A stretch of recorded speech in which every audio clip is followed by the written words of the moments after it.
戦争は変わった。一つの時代が終わり、俺たちの戦争は終わった。War has changed. It's no longer about nations, ideologies, or ethnicity. It's an endless series of proxy battles fought by mercenaries and machines. War and its consumption of life has become a well-oiled machine. War has changed.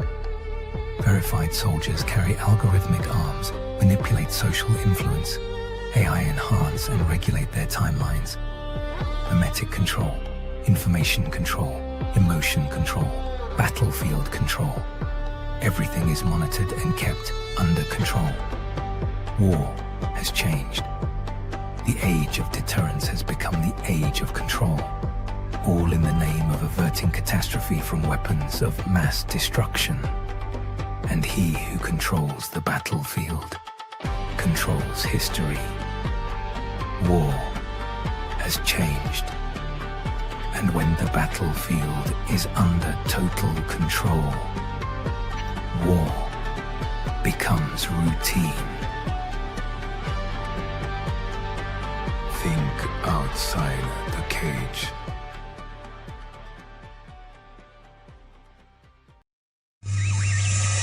The world is getting crazier. People are acting more and more insane. The end of the world is tomorrow. Tomorrow. There's only one thing to do when the world is falling apart. Listen to Basil and Gonz as they discuss this week's news and events through the lens of Bible prophecy. You are listening to Canary Crime News Tour. You're listening to Canary Crime News Talk. Today is April 6, 2026. We are live to tape on episode 929. And today, Resurrection Ritual. Signing on from Off the Grid, Razzle Dazzle. I'm your best buddy, Basil, and you are not crazy. And my name is Gonz, at Face Like the Sun, director of the Age of Deceit films and author of Archetypalism, your favorite Asian provocateur for Christ, live to tape from the metaverse to bring you the best news, which is the gospel message of Jesus Christ, while reporting the egregious with a well-rounded, biblically grounded take on world events. It's post-resurrection Sunday, Monday. Sounds like somebody's got a case of the Mondays. And there are many great things about April 6th, Basil. I don't know if you knew this. Okay. First of all, in 1917, the U.S. enters World War I, formally declared war on Germany, April 6th. Oh, exciting. Okay. Yeah. Okay. Big day. More recently, 1994, the Rwandan genocide started. So there's that. That's goodness. But let's go back into the 1800s. That's where all the real stuff happened. The Church of Latter-day Saints was established by Joseph Smith on April 6th. So good timing. Okay. And then also late 1800s, right around the time Helena Blavatsky was running around channeling ascended masters in 1896, opening of the 1896 Summer Olympics. The first modern Olympic Games begins in Athens, Greece. First modern Olympic Games. Yeah, they brought it back. They ran it back, from the old days. Resurrected the Olympics. Yeah. Okay, well, I think I'm starting to see a theme here, Gonzo. Yes. Yeah, it's big day, big day. And it should be mentioned here at the top as well that as we speak, NASA is streaming on all your favorite streaming sites. Yeah. The Artemis II flyby of the moon. Started about 1 o'clock. Yes, I'm watching it now. You can see a GoPro image, attached somewhere on the outside of the spacecraft there. You can see a piece of the spacecraft on the left-hand side. And in the distance, you see the moon. It's about half lit up here. It slowly moves across the screen. I am not seeing any aliens or Nazi bases or anything like that. I don't know what I was going to expect, but they made a pretty big deal about it. I thought, it'd be quite the action-packed event. But there it is, something for all the folks online to screenshot and point out all the wires holding up the moon, all the green screen. I was told they're going to be able to see the original landing site. I was also told they're going to be the first ones to see the dark side of the moon, but I was told, according to Tom Hanks and Apollo 13, one of my favorite movies when I was a kid, that they saw the dark side of the moon since they couldn't land. The whole idea was they were going to land on the moon, but stuff went haywire on the way. And then so they had to slingshot around the moon to come home. So they lost contact for 33 minutes or something, Well, here's the thing about the dark side of the moon. We call it the dark side of the moon, Oh! but it's also Something glitched. It looks like a pancake now. What's going on with the moon? smooshed. The image is getting smooshed here. That's But interesting. the satellite didn't moosh. The moon mooshed. Well, the whole thing mooshed. This is exciting. This is Oh, live, it's folks. got Live from the NASA feed. The moon changed its. Oh, there it's Oh. back. Oh, they fixed it. They fixed Green it. screen glitching. Green screen glitching. It's hard. Well, here's the thing. If I was going to say this could be the dark side, because of course the dark side of the moon is not always dark. We just call it that, at least allegedly, if space is real. So we could be looking at the backside of the moon right now, and it's just kind of half lit up, and who knows? I don't know. But according to Apollo 13, they lost radio contact when they were on the dark side. Yeah, that And was the so whole how thing. are we getting this live stream? They must not be on the dark side yet. This must just be the opening credits. They have they have stronger Wi-Fi up there now, maybe? Maybe a Starlink satellite kind of bouncing it around. I don't know. Yeah, okay. Well, it's not that exciting, but there it is. It's a quote unquote historical event, of course, that's happening live on the show. So we got to bring it to the show. There it is. I'll keep this feed up if any aliens pop out or anything. Still waiting for those, the casus belli for the whole world to unite under a one world government and fight the aliens because they blew up our spaceship or something. So if it happens, we will catch it here on the show. Okay, fantastic. Okay, well, let's see here. I suppose we should just jump right in. Yes, over the weekend, of course, was Resurrection Day yesterday. Anything to report? Any? Just a good time with family and friends and community, and it was nice to finally be done with it in a sense because my responsibilities of worship leader, I had to do it was nice. So we did a sunrise service. So I got to sing some songs and lead some worship there at 6:30 in the morning, which was about 80 people showed up, which was That's a good early. turnout. Yeah, we had a bonfire. It was actually very nice. That was probably my favorite part. And then, of course, they don't schedule it well. They had an 8:30 service and then a 10:30 service, which was the other service that I had to lead worship on. But the 8:30 service, they packed so much stuff into that one that it didn't get done till about 10, like past 10 o'clock. You can't do that. So we did not have. You got to keep Easter services short. That's the big secret in the church leadership. You get these Seeker Sunday, or you get the cultural Christians showing up on Christmas and Easter, and you got to keep them short because all these people who only go to church twice, they get restless. The natives get restless. I hear they're called CEOs now. Christmas and Easter only. CEO. Oh, that's cute. Yeah, it's a cute thing. Yeah. Yeah, well, interesting. This wasn't part of the plan to bring to the show, but over the weekend, the mainstream media needed something to write about that wasn't just the Iran war, which we'll get to. But there was lots of reports of how specifically Catholic and Orthodox, which I will tell you, I started telling all of you 2023 that it was the Catholics, the Orthodox, some Protestant as well, seeing a huge influx in new Christians. And now it only took the mainstream media 3 years to catch up to the story. But there was lots of big stories about how all of the Catholic churches in New York are overflowing. The Orthodox churches in Des Moines are bursting at the seams. So, I guess they were saving up 3 years of being late to the news to report it this Sunday. Well, it's typical, the woes of being a time traveling podcast. I know. Being a time traveler yourself, I think, you got to be patient for the people. It's a good practice and one of the fruits of the spirit, Basil, is patience. More exciting than that, Gons, although I don't know what could be more exciting than some sort of, I don't know, what's the word?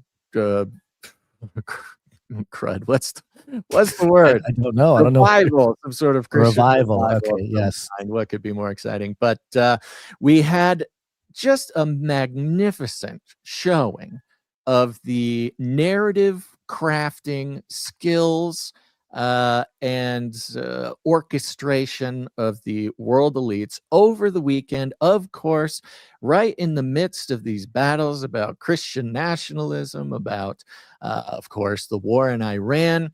A narrative was delivered to us in such an interesting way that so many people, I think, I think they missed it. I think a lot of people missed it because it's one of these things.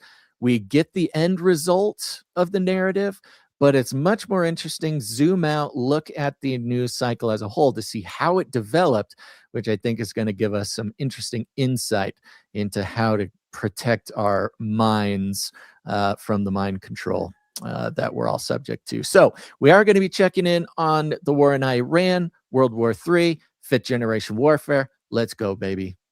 Fifth gen warfare. They're targeting you. They're targeting you. Fifth gen warfare. So, as many of us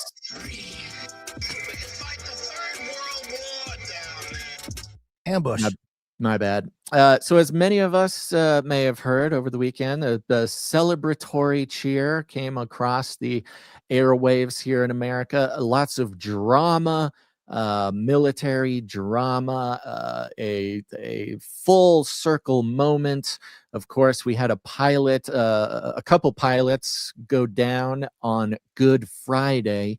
And then lo and behold, we were happy to learn that one of these pilots was rescued on Resurrection Day. Here is Pete Hegseth explaining to us the culmination of this national story of death and resurrection being brought to us straight from the Department of Defense. At 1:33 p.m. Eastern Time. One downed airman evaded capture for more than a day, scaling rugged ridges while hunted by the enemy. When he was finally able to activate his emergency transponder, his first message was simple and it was powerful. He sent a message, God is good.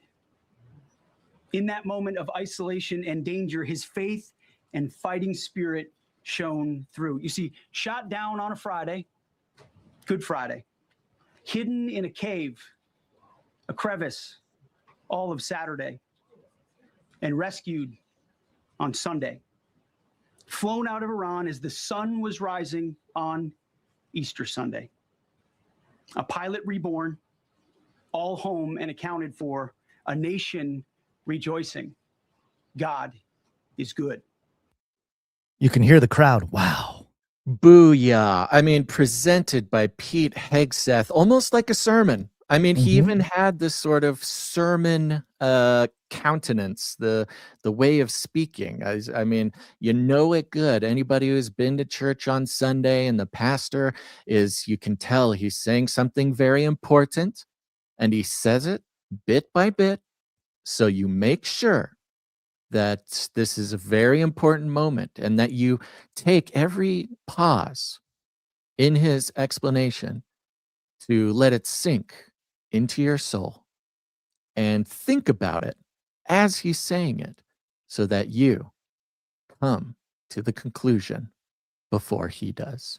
How many churches across the country will use this or tell this story? That's what I'm wondering. Sunday? Oh, Yeah. I'm glad you said. Well, I'm wondering how many of them did it on Sunday, because depending when they got possible, the news, technically, because of time zones, technically he was rescued on Saturday night in our time zone. So Right. there was a, I don't know, maybe 8-hour period where The good pastors who ran an audible the pastors on Effectively. the inside, the Yeah. pastors who are, who Pete Hegseth has their phone number, the pastors who are really connected with the Trump administration, they probably got the inside scoop on this, and they got to add it to their Sunday morning sermons, which, goodness gracious, I mean, hello, that's pretty good sermon right there.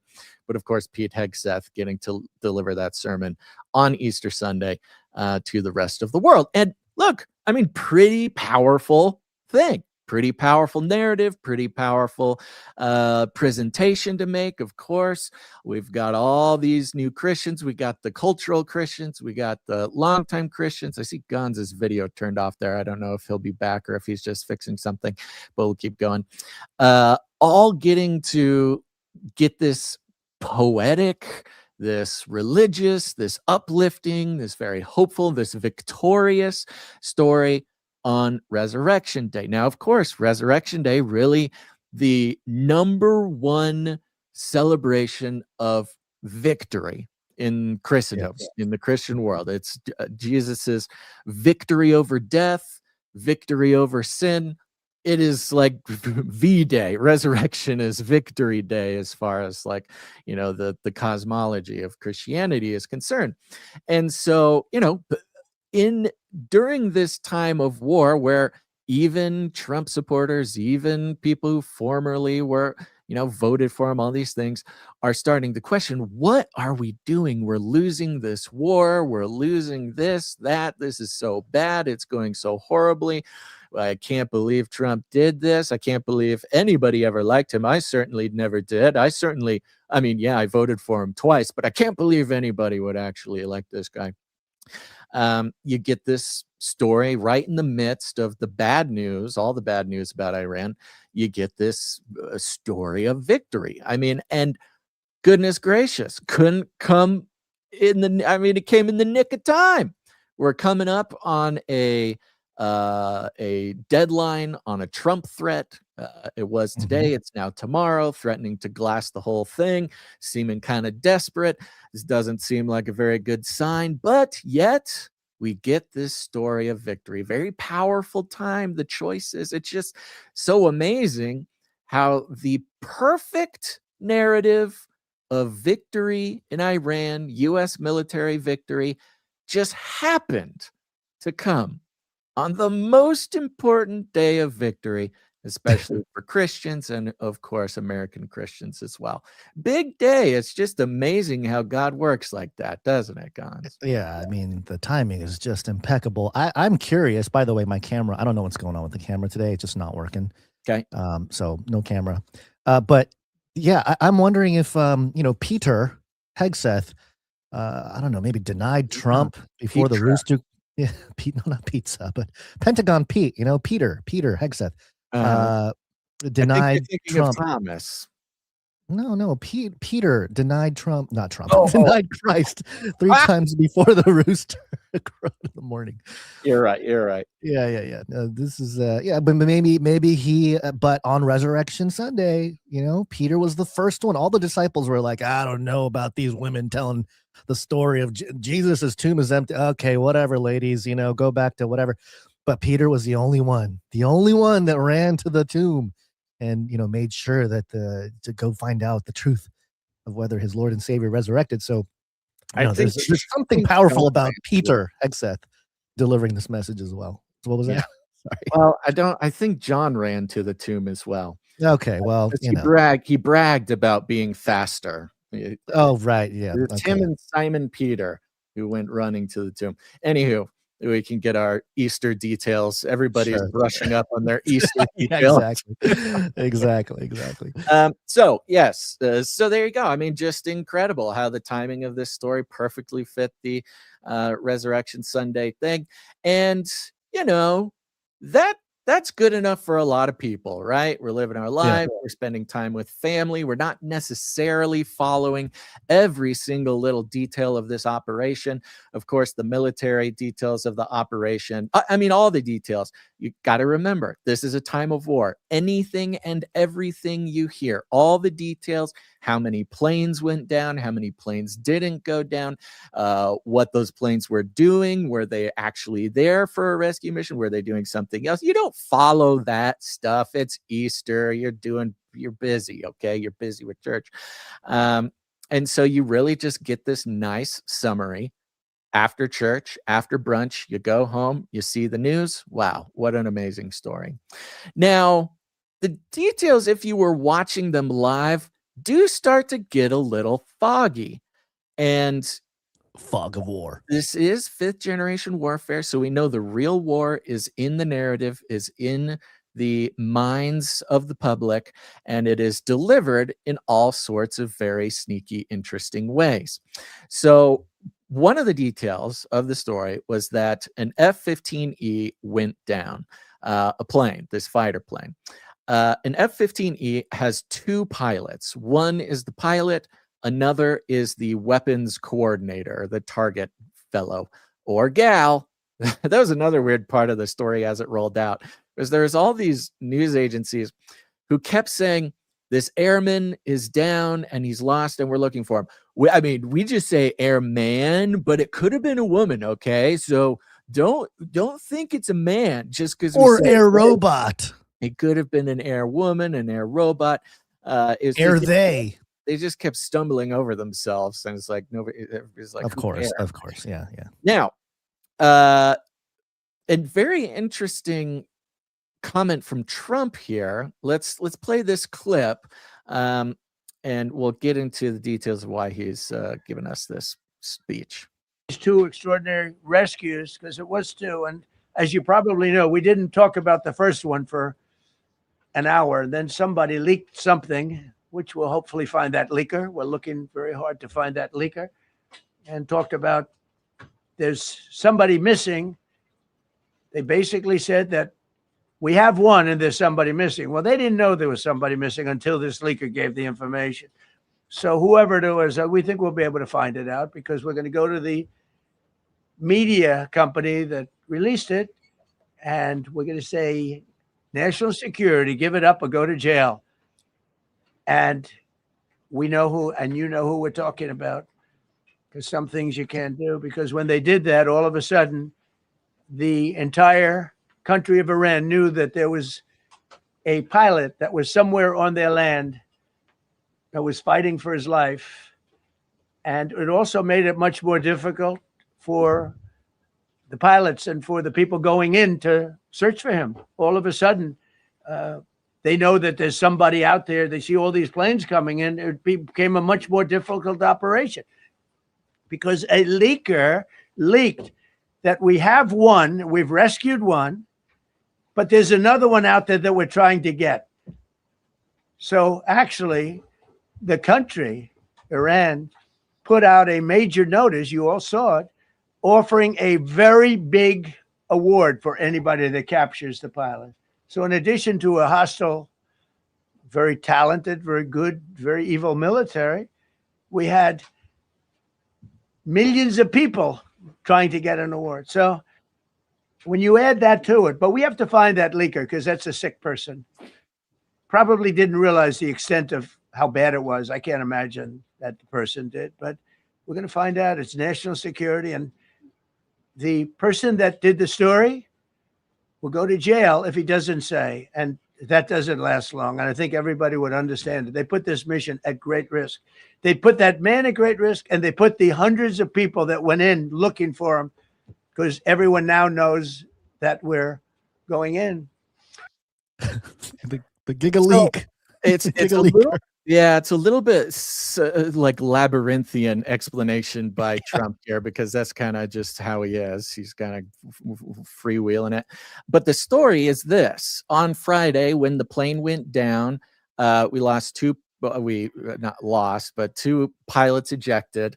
One of the pilots was recovered pretty quickly, but there was a second pilot who they couldn't find.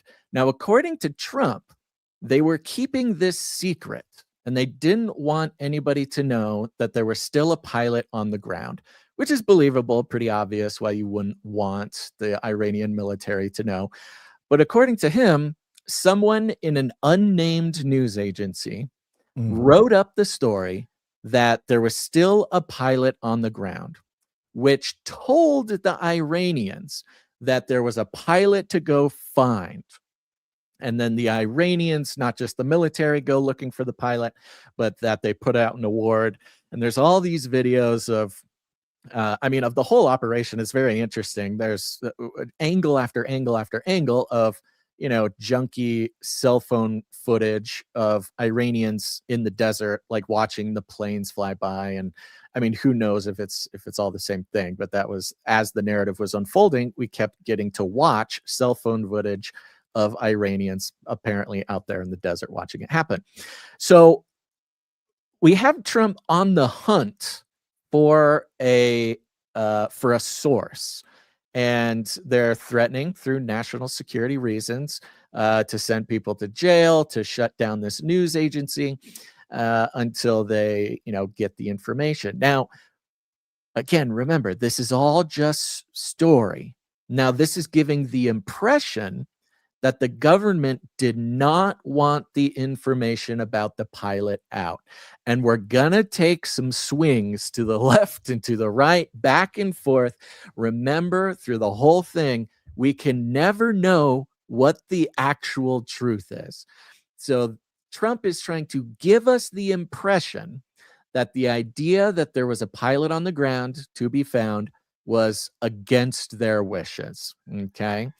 And so we don't know. He's not telling us even what the news agency is. He's not telling us who wrote this story. He's not referring to it. But this is the narrative that is getting laid out. Now, if we go to ABC, ABC wrote an article yesterday on Sunday, how the rescue of the second F-15 airman in Iran unfolded. And it tells the whole story, and the details of the story aren't the most important thing.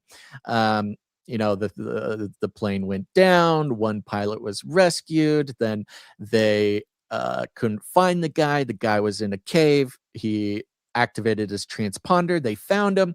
And then there was this whole story of how they flew multiple planes in, established an airstrip in the desert, landed a few planes, offloaded. So this whole big operation, including, about a dozen different aircraft to come rescue the guy, the gal. They got him. They left. They had to leave behind 2 C-130 aircraft, big, huge cargo planes that landed in the desert. They got stuck in the mud.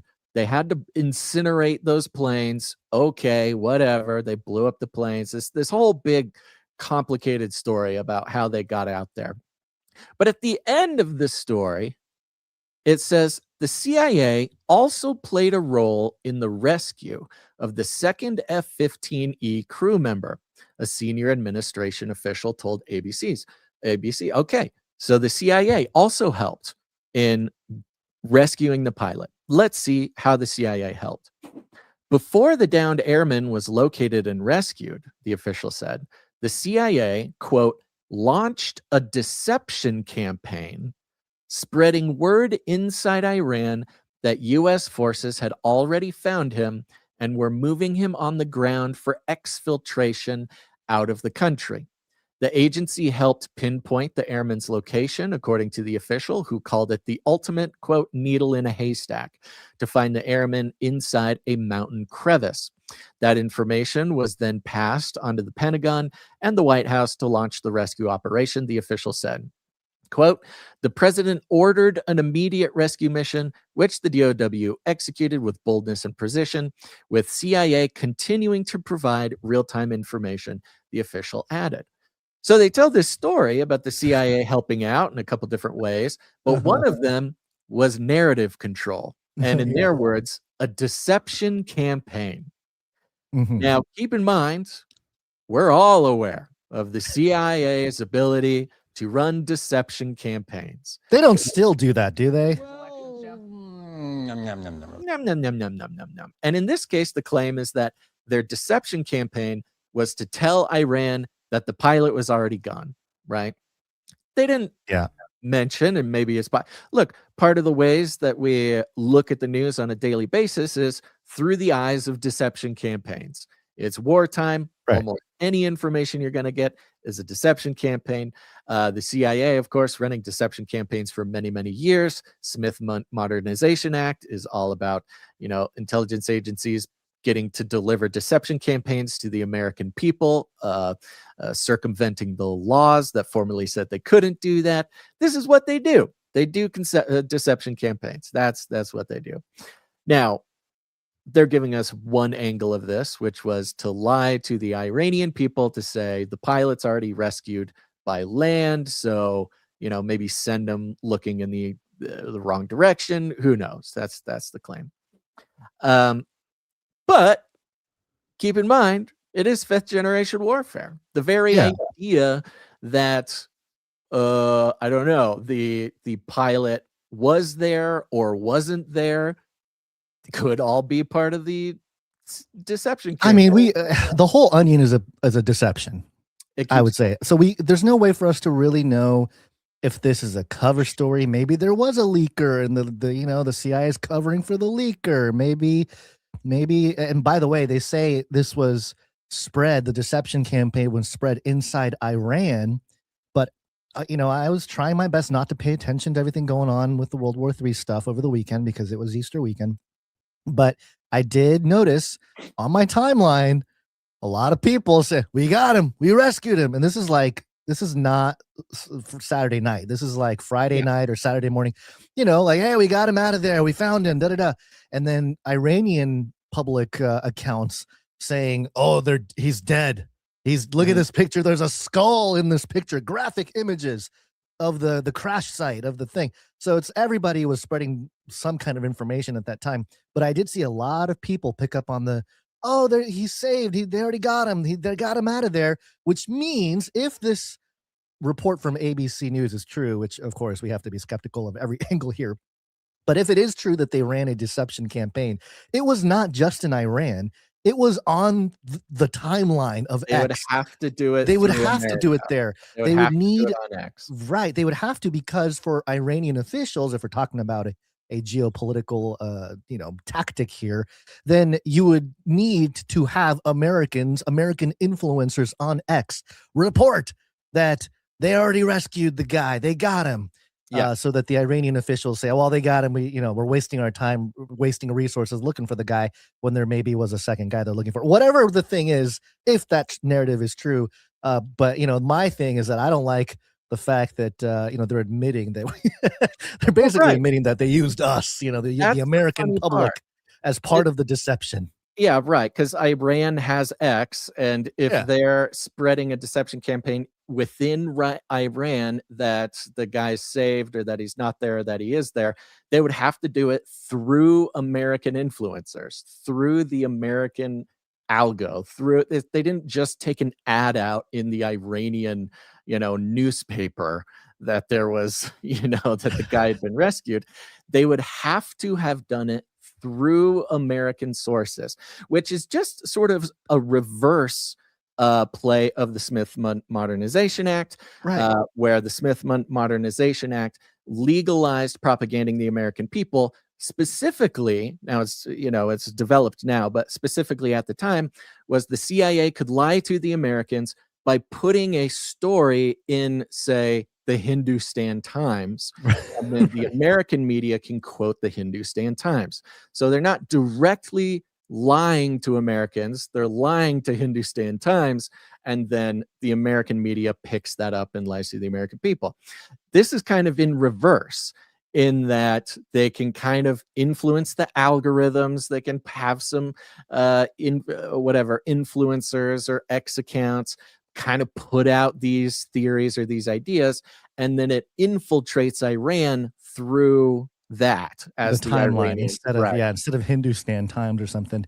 I published this post on X when I learned about this deception campaign. I said, So they flooded the timeline with the fake story that he was already rescued so we can participate in a deception campaign so that the guy can get rescued. I feel so used and patriotic at the same time. The mixed emotions are crazy right now. Yeah. And that's how I felt. I was like, wait a minute, they used us, but also this is for the, you know, the airmen over there. I mean, okay. Like I felt very mixed. I felt, and I had the emotional damage guy, you know, the emotional damage or emotional trauma. And it goes to the point that you pointed out years ago, which is in the ongoing dance between mainstream media, independent media, alternative media. You know, people obviously feel much more confident in getting news from their timeline, getting news from TikTok because, it's not the establishment. But we have here the example of how individuals talking about news or spreading stories or, you know, the citizen journalists are a much easier way to control people's opinions and ideas about what's going on just through the algorithms, right? And especially during wartime, more people than ever are, you know, of course, distrusting Fox and CNN and the official narrative. And most people are getting their war news from X. And this is basically just an outright admission that all the places you're getting your news from on X are subject to the same deception campaigns. And not, I mean, you can, obviously there's reasons to feel negative about that. But in this case, they're basically bragging like, thank you, everyone who spread our info on X. Here's not your paycheck. Here's your patriotic duty by spreading our disinfo campaign. Yeah. Well, now, one of those, a part of that was this storyline here. Yes. This was floating around all over the place. You found a strange outlet here who put it together. Well, Inside Paper, another, interestingly enough, an outlet or an account on X that is pretty large and, you know, it's not the most trustworthy per se, but they did report it with a headline. So we brought it here. It's Iran says U.S. airman rescue may have been cover to steal enriched uranium. Yeah.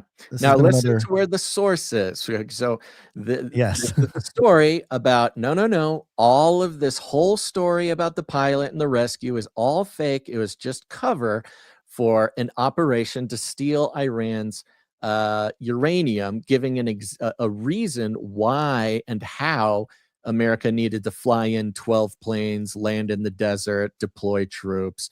It wasn't to rescue an airman. It was to do something else. Right. Look something up real quick here as I read this. Okay, so it says here, Iran's foreign ministry said on Monday that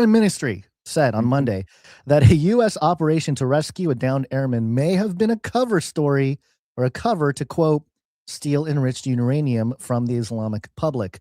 On Sunday, President Donald Trump in the U.S. recovered a second crew member of an F-15E that went down over Iran on Friday in what he called a daring search and rescue operation. Iran's military has called it, quote, a deception and escape mission, insisting it was, quote, completely foiled. Oh, yeah. So Iran's foreign ministry, and this is important because it's Iran's foreign ministry who is running all the counter narrative to Trump's narrative, right? When Trump says, oh, they want to make a deal, it's the foreign ministry that says, no, we never said we want to make a deal. And then ABC, CNN, all right. Oh, they said they didn't want to make a deal. When Trump says, you know, we won the war. It's over. Troop. It's Iran's foreign ministry that says, no, you have lost troops. So they're running this constant counter narrative. Anything the Trump administration says, it's the foreign ministry who says the opposite. Now, in this case, it's interesting because they even mention Iran's military has called it a deception and escape mission, insisting that it was completely foiled. So remember, the CIA said it ran a deception campaign to convince the Iranians of something else. And you have the Iranians saying, no, this wasn't a rescue. This was to steal our uranium. Well, which is it? Do they think it was to steal the uranium because the CIA ran a deception campaign to convince them that it was to steal uranium? Did that help did that help them rescue the person, or did the person never exist? And was it just about uranium? It's just this beautiful web of unfalsifiable deception campaigns going back and forth. I mean, because I have, and you know me, folks, I am happy to give the CIA credit when they deserve credit, okay? And in this case, they deserve a lot of credit for whatever their deception campaign is on Iran, whatever their deception campaign is on us. It is so masterfully crafted that there's nobody knows what's going on. And I mean, that would be the best. Like if the CIA is working at top capacity, if they are like nailing it, it probably wasn't a rescue campaign, and it probably wasn't a uranium stealing mission. It was probably some totally third thing. The Stargate. They found the Stargate. They had to recover Exactly. one of the crystals that will open up the Stargate or something. They found the tomb of Gilgamesh. They were exfiltrating Nephilim bodies or something. Right, exactly. Probably what it was. But it's, well, we may never know what it is. I mean, the fact that the narrative about the rescue is so perfect, so timely, so patriotic, so Christian, so Christian nationalist, so everything. I mean, it just screams not true, right? I mean, it's too perfect. Like the cosmology of it, the religious experience of it, the even kind of plays into this religious war kind of thing. It's good for morale in the United States. Like it's too good to assume that it's true. And then on the other hand, you have the Iranians just on a completely other wavelength. Well, this would be, if it were true that it was a uranium extraction event, because of course, history tells us that America lost a bunch of uranium. What was it? The 1960s? I believe it was like the Nuclear Materials and Equipment Corporation plant in Apollo, Pennsylvania. Lost like 100 pounds of uranium or something like that. It's never been accounted for. Right. It's never been accounted for. So if it was like hey, that's ours, get it back, and Iran did fall for some, misdirection by the CIA, and they lost the uranium, they would lose all of any kind of narrative power in terms of, the threat of some kind of nuclear weapons development or something like that. So they can't say they actually lost it. But yeah, you know what I mean? It's like, it's so confusing, but I'm just saying there is some precedent in terms of missing uranium in the United States, maybe wanting to get it back. But I agree with you that there's just no way to know exactly what happened here. So the whole point of mapping this out, because I know, a lot of people will tune in to say, okay, I'm going to find out what's really happening. Tell me really what's happening. Impossible. My news anchor said this, my pastor said this, but Basil Gans, tell me what really happened. And what I'm here to tell you is that remember, the whole thing is theater, okay? You're going to be tempted to want to latch on to one of these narratives as the truth. You're going to have incentives to latch on to any one of these narratives in different ways, and you're going to crave to understand what's actually to be right. Whether it's your friend or your family member, they believe the wrong thing, I believe the right thing, this kind of thing. But the real win here, and the only way to really come out on top, is to use this opportunity to detach from wanting to know the real story and know that it's the journey that they're taking you on that is the true sort of mission. That's what they want. They want to take you on this journey. Wonderful movie. We're at the good part. We're just getting to the good part where watch it like it's a movie, right? Just watch it. You don't watch Marvel and say, wow, I can't believe this really happened in real life. No, watch it like it's a movie, because that's what it is. And when you do that, you can enjoy each one of the different storylines, and you can kind of map out how each one benefits somebody, and it helps you kind of trace all the storylines basically to the same writer, when you're watching the different perspectives in a movie, right? Especially recently, you're watching Marvel, it'll give you the perspective of the good guys. And then you get the perspective of Thanos, who's just like trying to help the world by depopulating. And they're like, you're seeing all the different perspectives of the same story that's going on. But it's all written by the screenwriter. Right. In the similar way here, you see, the Iranians think that it was uranium getting stolen. America gets this beautiful resurrection story. Which one's true? No.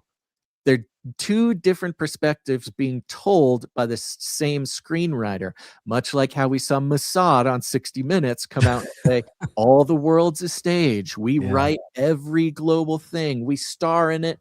We produce it. We direct it all. In the same way, American intelligence, and I'm sure Mossad had a lot to do with a lot of this stuff.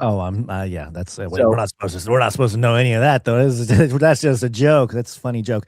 I will say, as you go into this next little part of the thing here, part of what the narrative also has been, I have this Reuters headline.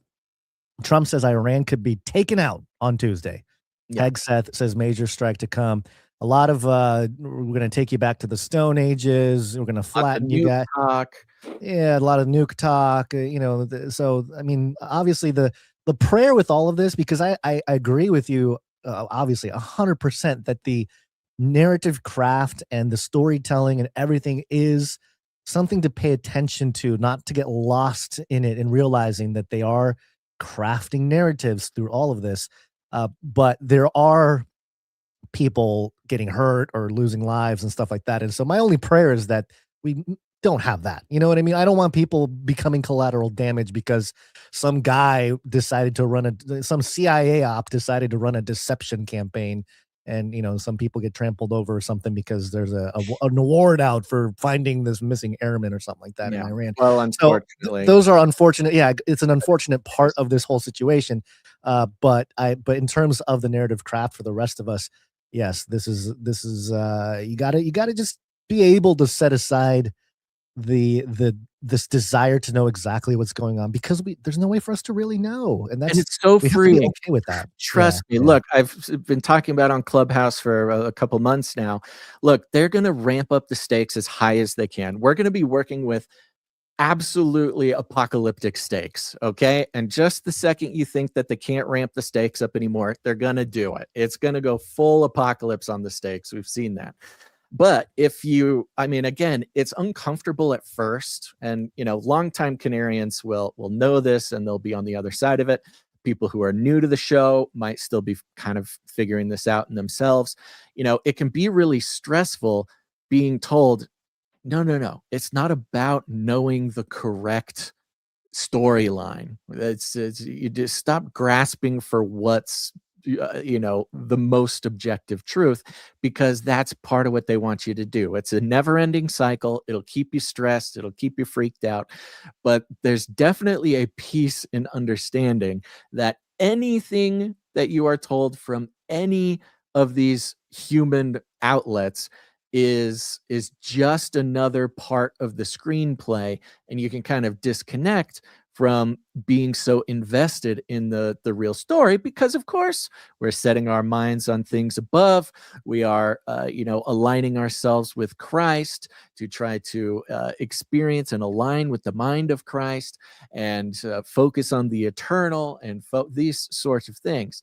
And it's required. What we're talking about here is required, sort of setting yourself free from having sort of the puppet strings of the narrative crafters on you. So, great to see in a few of these different pieces of the narrative building up to appreciate just how expert the CIA is at running these kinds of ops, these newfangled fifth generation warfare ops that we're seeing. They're expert at it.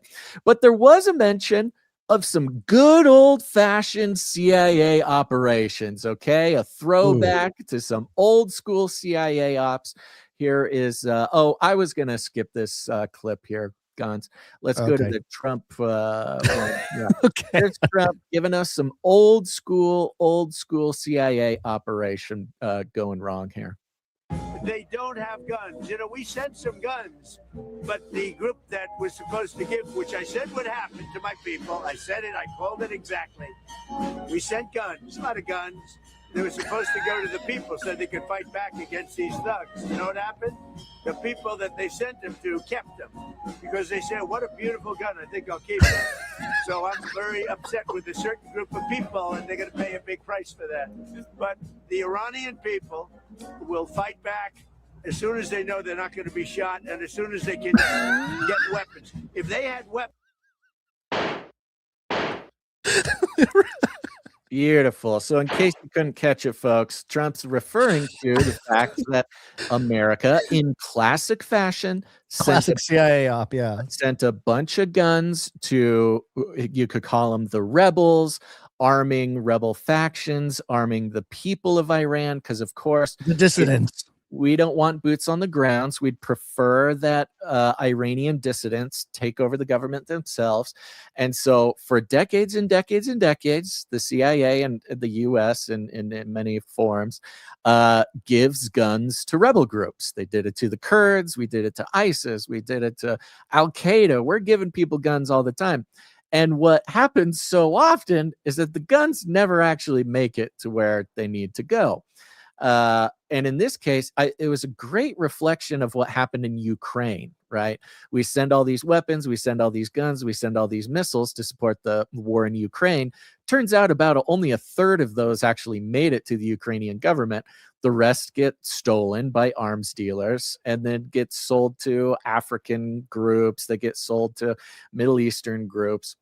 So well, it's good to know that even while the newfangled sort of mind control operations from the CIA are still rolling, that they're still sending guns to rebels, and those guns are still showing up. You know, I like how Trump's sort of description of when the Iranian people will rise up. It's like when they know they won't get shot, they'll rise up against the Iranian government. It's like, well, and okay, when is that? When is it going to be when they know they're not going to get shot at? That's an interesting, standard for a rebellion or revolution that he's trying to stoke from the people of Iran. There's something so like cosmically hilarious too that he's being interviewed at some sort of event, and there's like elevator jazz music in the background. Like, here we go again. The CIA sending guns to rebels. Surely this will not backfire.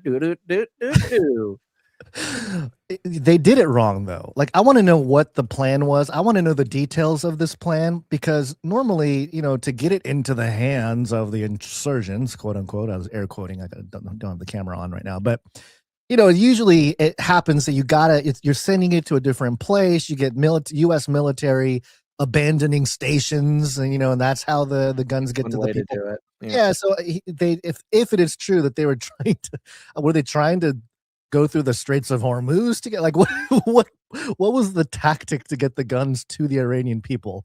Well, because I would imagine the Iranian government will look at these packages and be like, "Whoa, nice guns! We'll keep they certainly don't send it to you." I mean, maybe that's what this rescue was all about. Maybe the rescue was they landed all these C-130s in the desert. They were looking for somebody, but they just unloaded pallets of guns and gave them to whoever they were giving them to, or whatever. And maybe it's possible that this whole thing was just a cover up for a classic American move, which is giving guns to people in a country hoping they do our dirty work for us. Right. That's totally possible. Yeah. Well, you would imagine that there would be tracking going on here. This is probably how they know where the guns are, and not in the hands of too. Yeah. So interesting. The whole thing is very interesting. I would imagine also that the military-industrial complex in the United States are getting ready to unleash advanced weaponry with maybe some advanced technology, and I'm sure that's why we're hearing all this UFO talk and all that kind of stuff that has been part of the conversation here.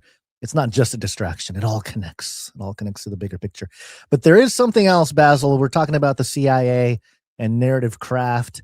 And it's a real sad day, actually, for the CIA, because according to AP, Eulogy for the CIA Factbook.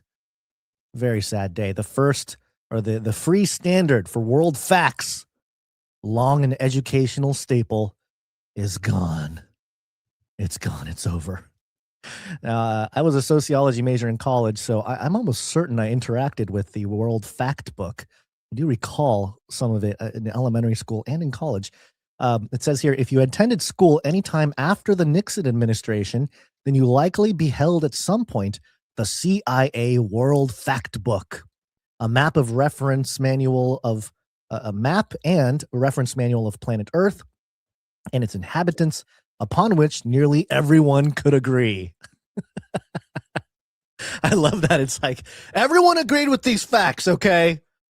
We published it. The CIA published the fact book because these are facts and no one can dispute. Yeah, well, I mean, it shows you one of the primary jobs of the CIA, which always has been, and we just covered some of the newfangled ways they do it now.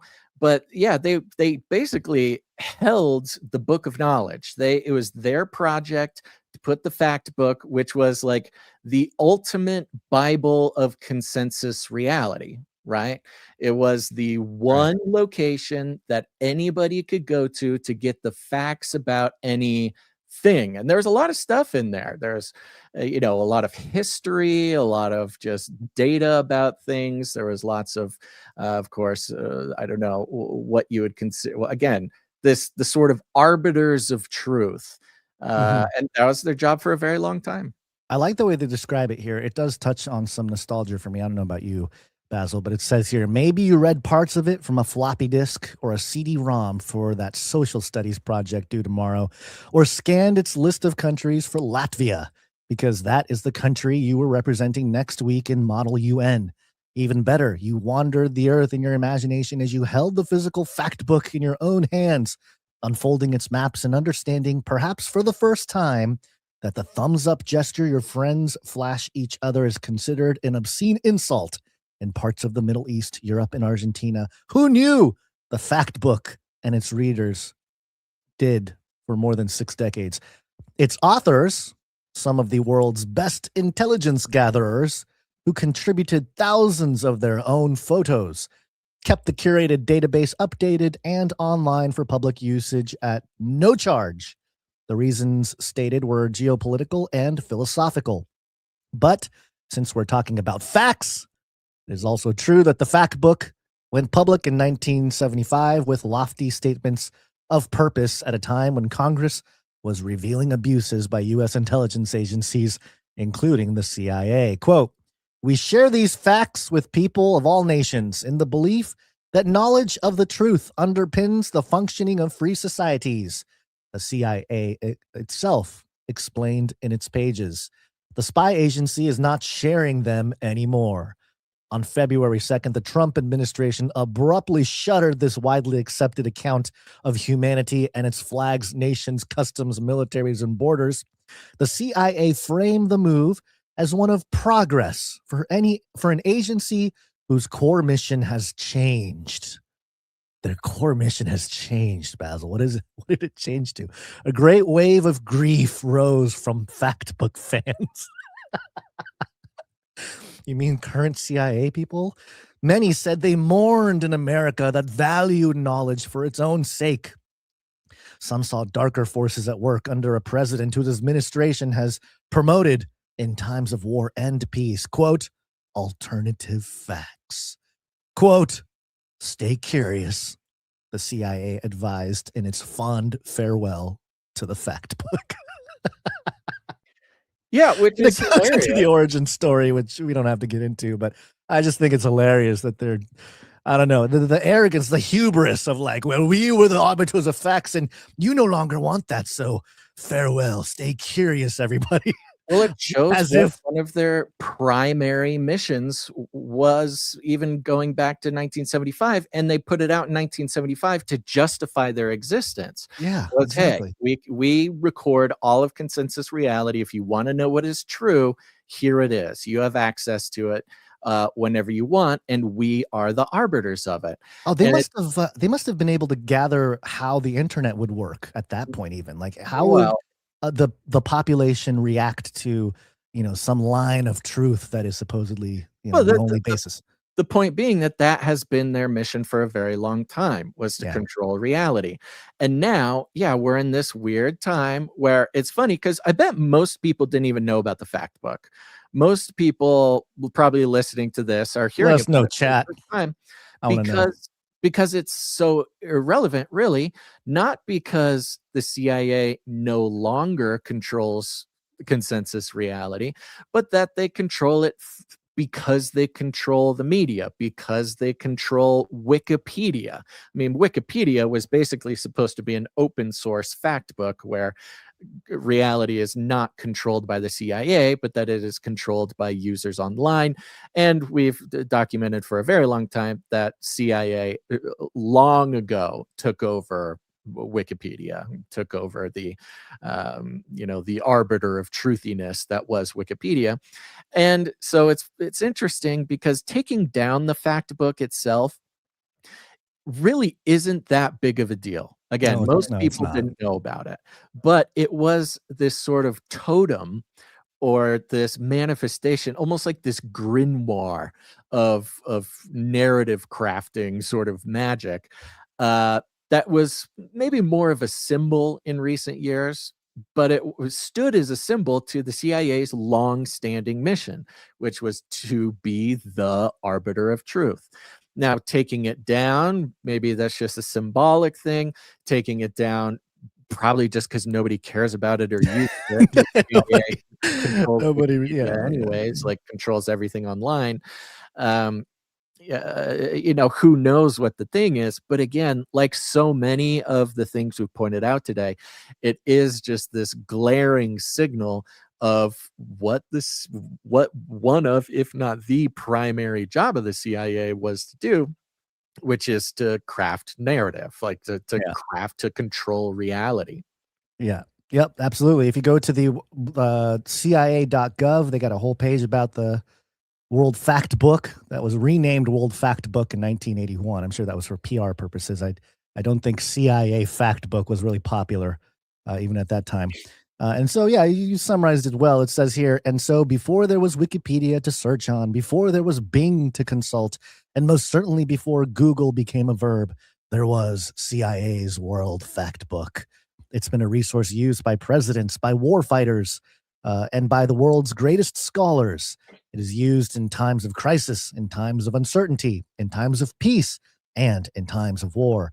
It is an authoritative source of basic intelligence that has and will continue to be an essential part of CIA's legacy. So yes, there you go. They've moved on to something else, I think is what it is. They don't need the fact book anymore. They got algo work to everything. Get done. Yeah, they got everything. And the real most recent version of this just is AI, right?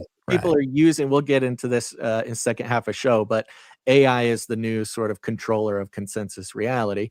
And CIA has a direct line to controlling all of that too. So a fact book on floppy disks and even a website is totally useless when compared to the new arbiter of reality, which is AI. Right. Well, there's they've reversed course. It's CIA, and now they're reversing. It's AI. What is C? What will the C be? Basil, over the weekend, had a dishwasher replacement at my house over here, and had my brother-in-law come over, and he occasionally listens to the show. So what's up, James, if you're listening? But he pulled out his phone. He said, I was listening to this podcast, and I said, let me guess. Let me just guess who this podcast is it Sean Ryan? And he's like, yeah, it's Sean Ryan. I was listening to Sean Ryan. I said, of course it's Sean Ryan, because why not? Everyone's listening to Sean Ryan these days. No one listens to Canary Cry Radio or Canary Cry News Talk. They've all been, all their attention has been hijacked by the CIA podcasting industry.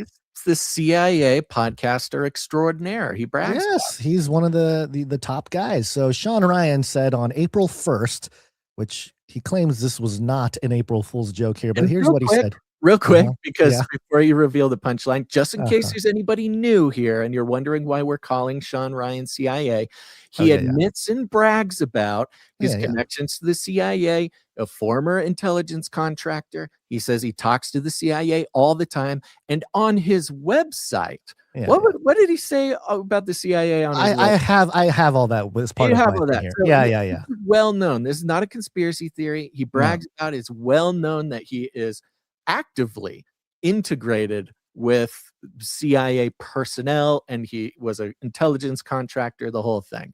And Right. and the irony of that is that to some people that gives him all the credibility. So because of his connection with the controllers of reality and information, that means you can believe everything he says, not the opposite. Right. Now, if you go to the Sean Ryan website, the Vigilance Elite website, there is a tab for advertise.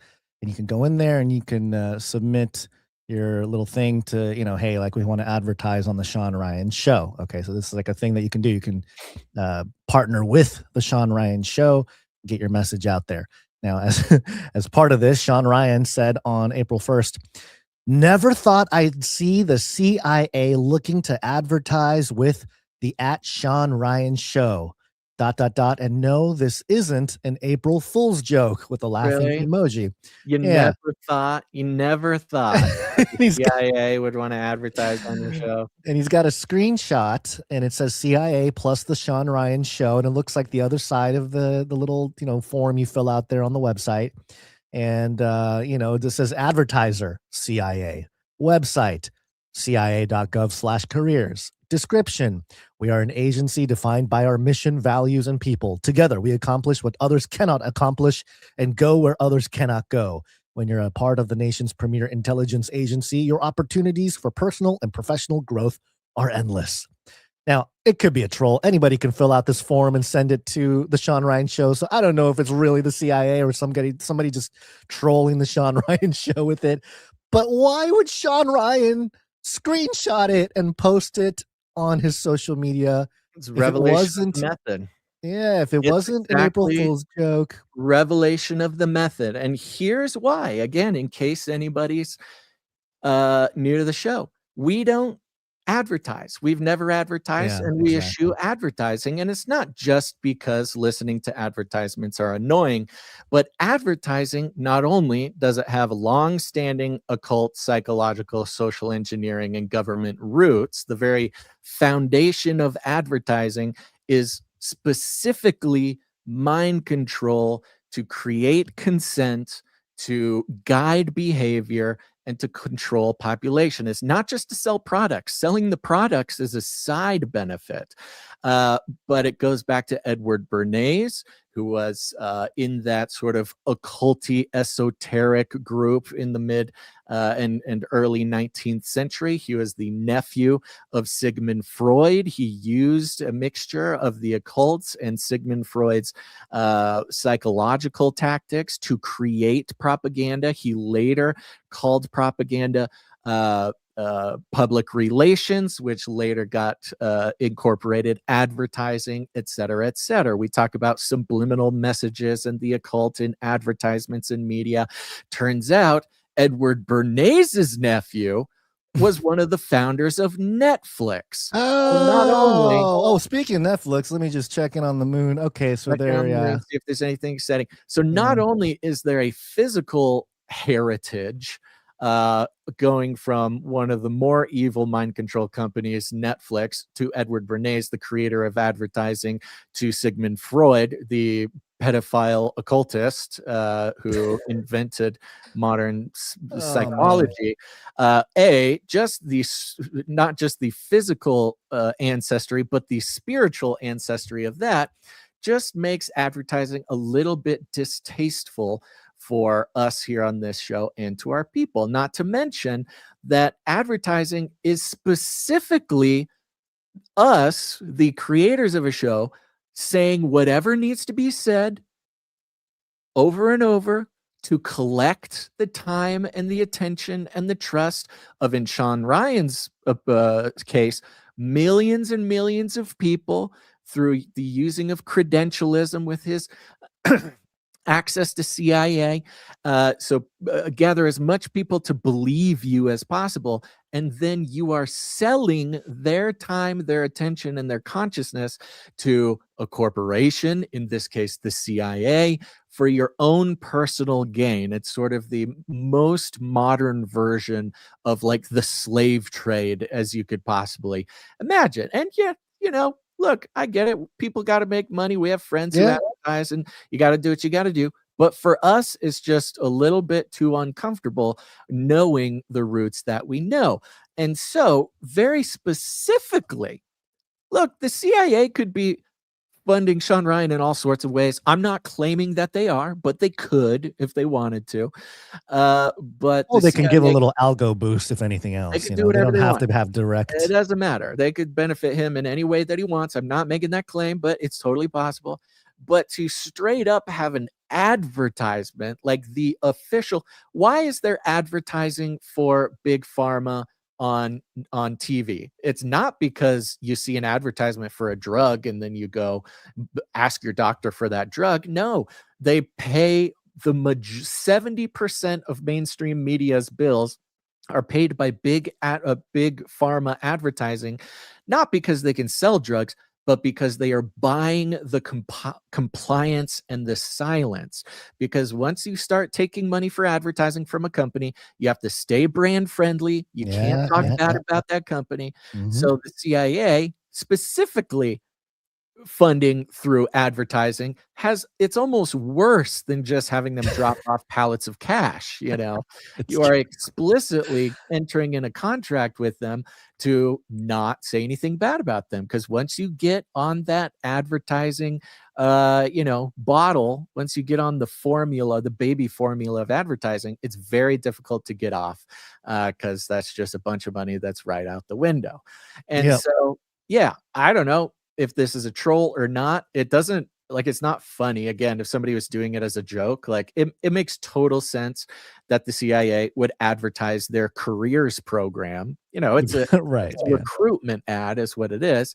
And if any of these shows, these independent media, alternative media, right-wing shows are going to encourage people to join the CIA, it's going to be Sean Ryan's, because he's got all sorts of nice things to say about them. And here's the other thing to keep in mind too. And I expressed this in the short conversation I was able to have with my brother-in-law, but I don't know if it really communicated everything that I would have liked to communicate with the thought, which is, go listen to Sean Ryan. He has guests on that have covered a lot of topics that we've covered. Disclosure is there, baby. Oh, no, the topics are, the topics are interesting, that you're going to learn about some new things maybe that you've never heard of, or angles you've never thought of, or whatever. So you're going to get some of that, but from somebody who, or you and I, Basil, and a lot of the Canarians out there who have been in this, I guess, genre or whatever you want to call it for well over a decade at this point, we kind of knew that this type of thing was going to happen. And one of the big signals to me was when they pulled the movie The Minds of Men off of Amazon. That's Truth Stream Media, Mel and Aaron over there. They have a movie called The Minds of Men, and they took it off of Amazon. It was a self-publishing type of platform, but they took it down. And a few months later, there was some guy that wrote secret mind experiments, the MK Ultra, and it got published on New York Times and all this kind of stuff. And it was apparent then that these folks don't want random researchers to present this information. They want a controlled trickle out type of distribution of this information, because they can control the narrative better. They can systematize things. They can time things. There's a lot more control of the narrative if they do it their way than just some random rogue researcher figuring it out for themselves. And it's kind of like the technology stuff. We have all this free technology rumors, but you figure out a car engine that runs on water and all of a sudden you get disappeared. But, in a few years from now, they might be like, hey, look, we figured out the water car engine. It's much more efficient or whatever. And of course, somebody's going to make $1 trillion from it or something. So, there's profit stuff, but it's also controlled. And everything. The timing is everything, and which has always been our problem. It's been our problem. We're way too early. We're way too early to be allowed to get where the others get to get, because it doesn't matter if you're right. You got to be right at the right time to be allowed to do it. So yes, Sean Ryan always been sort of a bit of a I don't want to say he's a joke, but it's been a joke since it's been a joke on this show anyway. Yeah. And again, out of nowhere instantly with 3 million followers without anybody having heard of him before. I did respond to this thread, Basil. I said, but I thought, and then I took the screenshot of Sean Ryan, his own bio on his website that says CIA contractor with 14 years of service, spanning multiple combat operations. That's who he is. He's a CIA guy. So that's what he gets. So the good news is, Gons, is that, the good news is hopefully Sean Ryan gets a nice big paycheck. The other good news is it's another confirmation for us from the Holy Spirit that the value for value model is, in our case, the only way to continue to do what we do, to be able to say what we say when we say it, without being influenced by the outside forces that so expertly guide the controlled narrative. And it's because we're on the value for value model. We don't take any money from corporations, commies, cartels, governments, the CIA, any advertisers, sponsors, platform partnerships, none of that. We are entirely sustained and supported by our producers. And our producers are you, dear listener, dear viewer. The value for value model is an opportunity for all of us to step away from the system that requires that we participate in some sort of weird modern mind slavery for those who gain our attention and our trust, and we give so much of our life to, listening to, and watching as they sell us to corporations for their own personal gain. But instead, the alternative to that is we are given the opportunity to take our own responsibility for what brings value into our own lives and support it with value. And value is not just money, but you can support the show with your time, your talent, your treasure. You can go to canarycry.support to learn more all about it.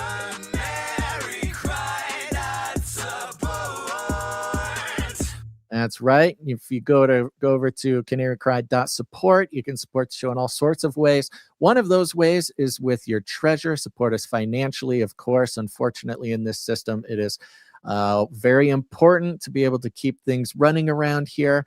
If you come in, support the show with any amount, maybe you sign up on any of our monthly options. You can pick your own number. Just go to the Lord and let the Lord give you a number, whatever is meaningful to you, whatever expresses the value you get from the show.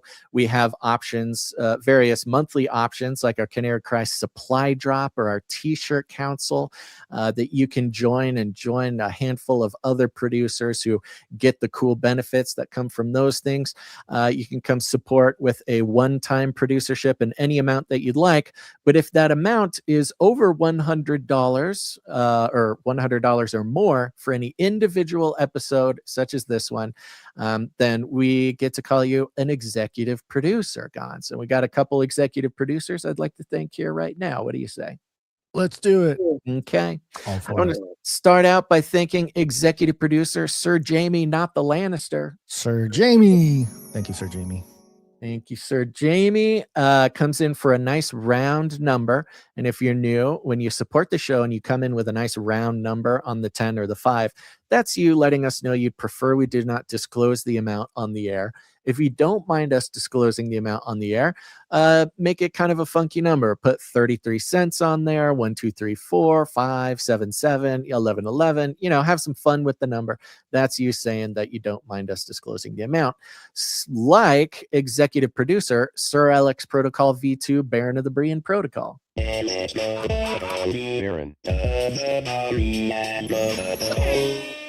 Sir Alex Protocol, thank you very much. Thank you very much, Sir Alex Protocol. He comes in for $100 and 33 cents. That is Illuminatus. Illuminatus! He's been supporting the show for 476 episodes in a row. Wow. And officially 130 executive producerships in a row.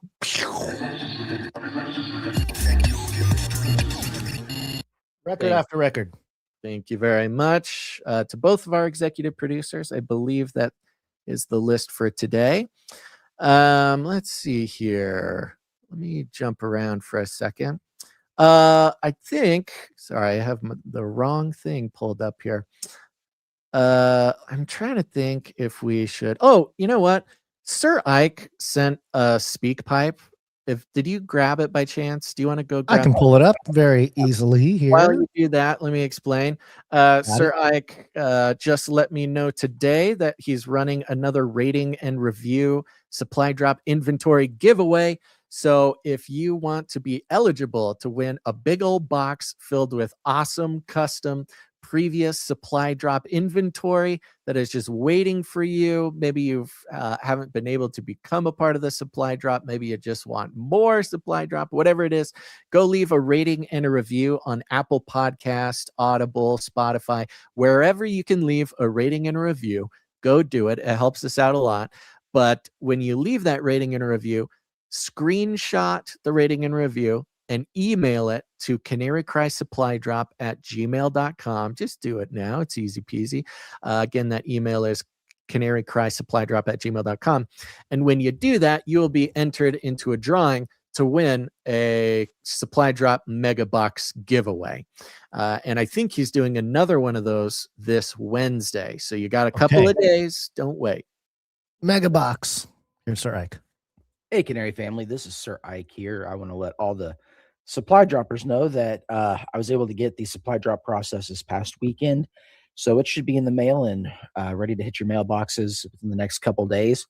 Also, there were a couple people I've been trying to reach out who are new signer-uppers. Kurt L. and Jamie A. If you could check your emails, I am needing a shipping address for you guys. And I have your supply drops ready to go out right next to me now.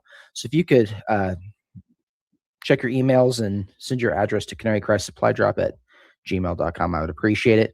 Also, to let everybody know, I'm going to be running another rating and review giveaway Wednesday. So I've had a few extra people sign up on that. I got another mega box right here next to me. There's still 2 more to go. So if you want to get in on that, just leave a rating and review on wherever you leave your ratings and reviews. Screenshot that and email it to me at canarycrysupplydrop@gmail.com, and I'll get you on the list. Thanks. There you go. Thank you very much, Sir Ike. Thank you very much to the supply droppers. Yes, make sure check your email for Canary Cry Supply Drop, see if there's anything there.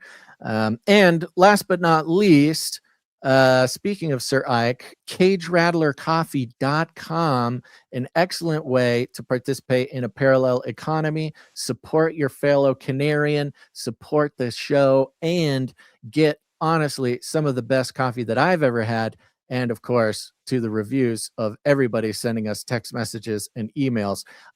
You got to trust your fellow Canarians, folks. If you want the best coffee that you could possibly get, it comes from clean, GMO-free sources from all over the world. Of course, it's organic as well. And it's roasted in small batches and made available just to Canarians. You can go to CageRattlerCoffee.com. Get on in it.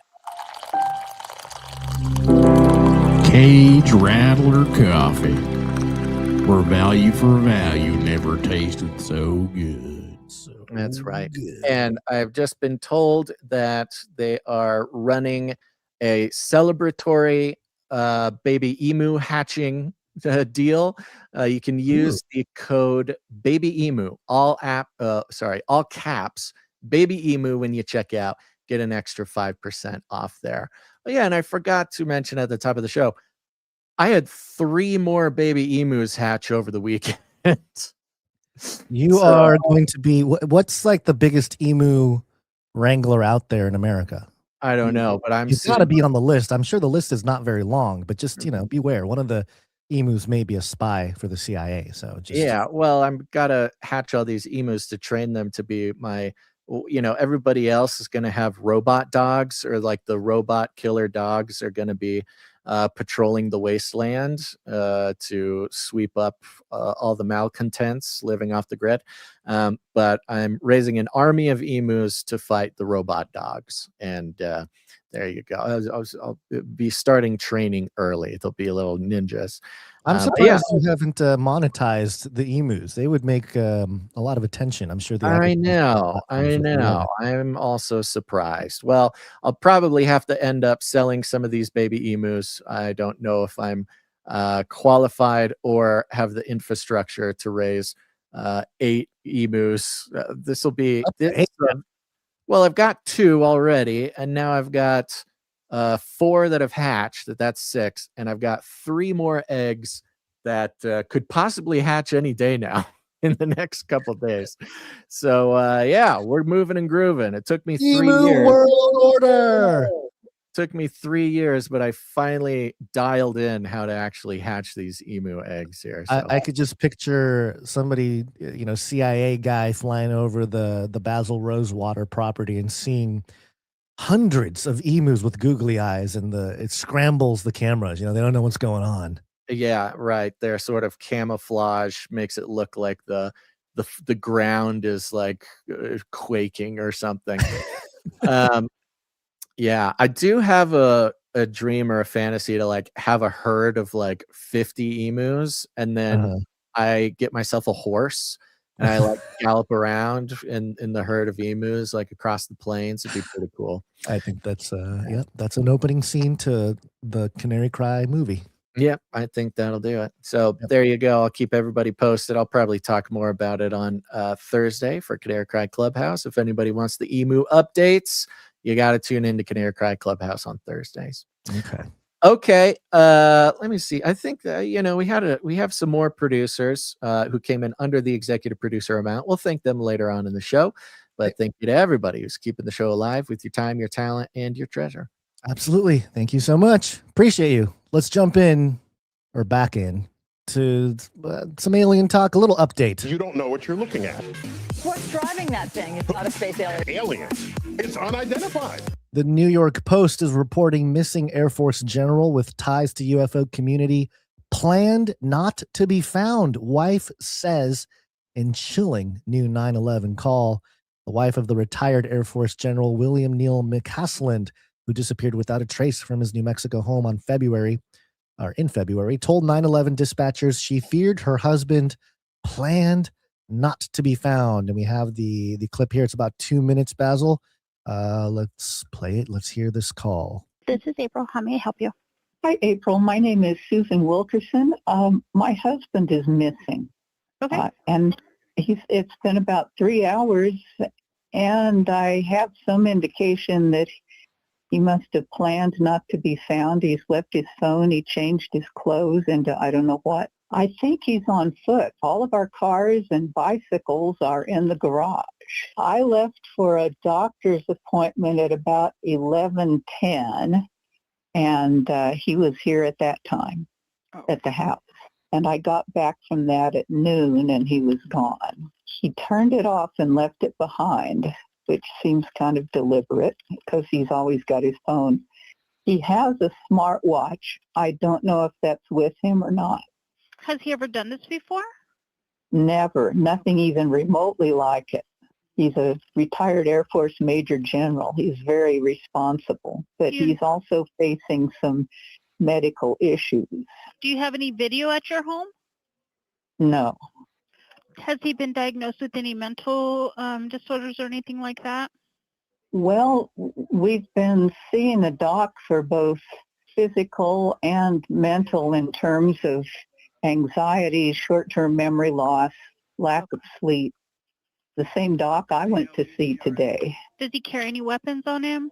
Well, not generally. He does have a gun safe, and I went to look in the gun safe to see if anything was missing, but I couldn't tell if anything was. He has quite a number of pistols and rifles. Other than saying if his brain and body keep deteriorating, he didn't want to live like that. But it seemed to me that was just a, man, I hate how this is going kind of thing, because I told him, yes, you do. Yes, you do. Okay.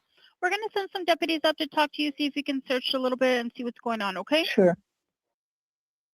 Okay, there you go. That's the clip. It does sound like anxiety, short-term memory loss. It reminds me of the the Men in Black flash of light that makes you forget everything. Yeah. But Yeah. somewhere in the subconscious, there's some imprint of the memory of something you did or something like that, and Well, cause anxiety.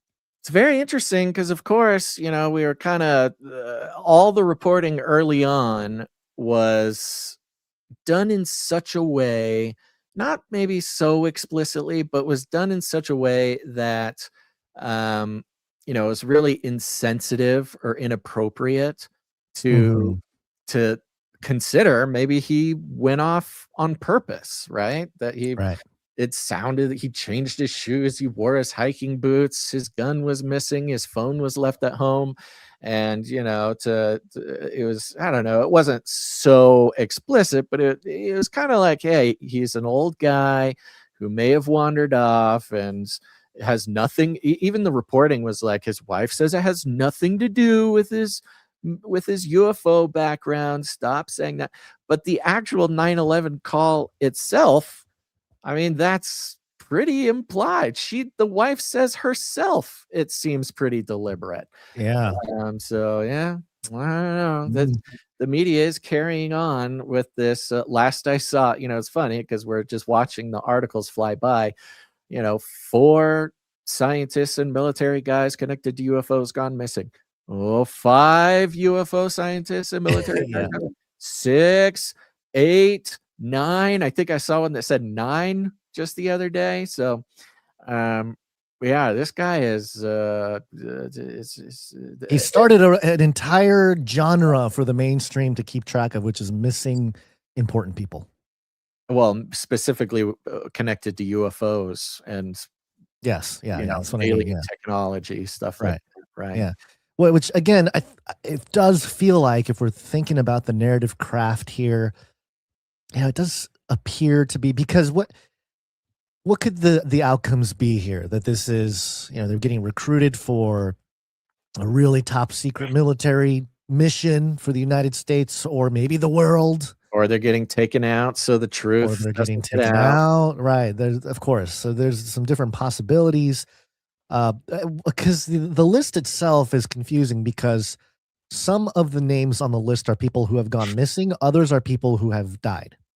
Right. So they're all lumping it together. They keep going further and further back. They're adding right. names to the things, but they're adding them retroactively. So what that means is that it's specifically a narrative thing. They're wanting to make it sound that the number of these missing people is going up, when in fact they're adding them sort of posthumously, to put it one way, which means it's much more about the implications being made to the public. And at the same time, there's more and more UFO talk, aliens.gov.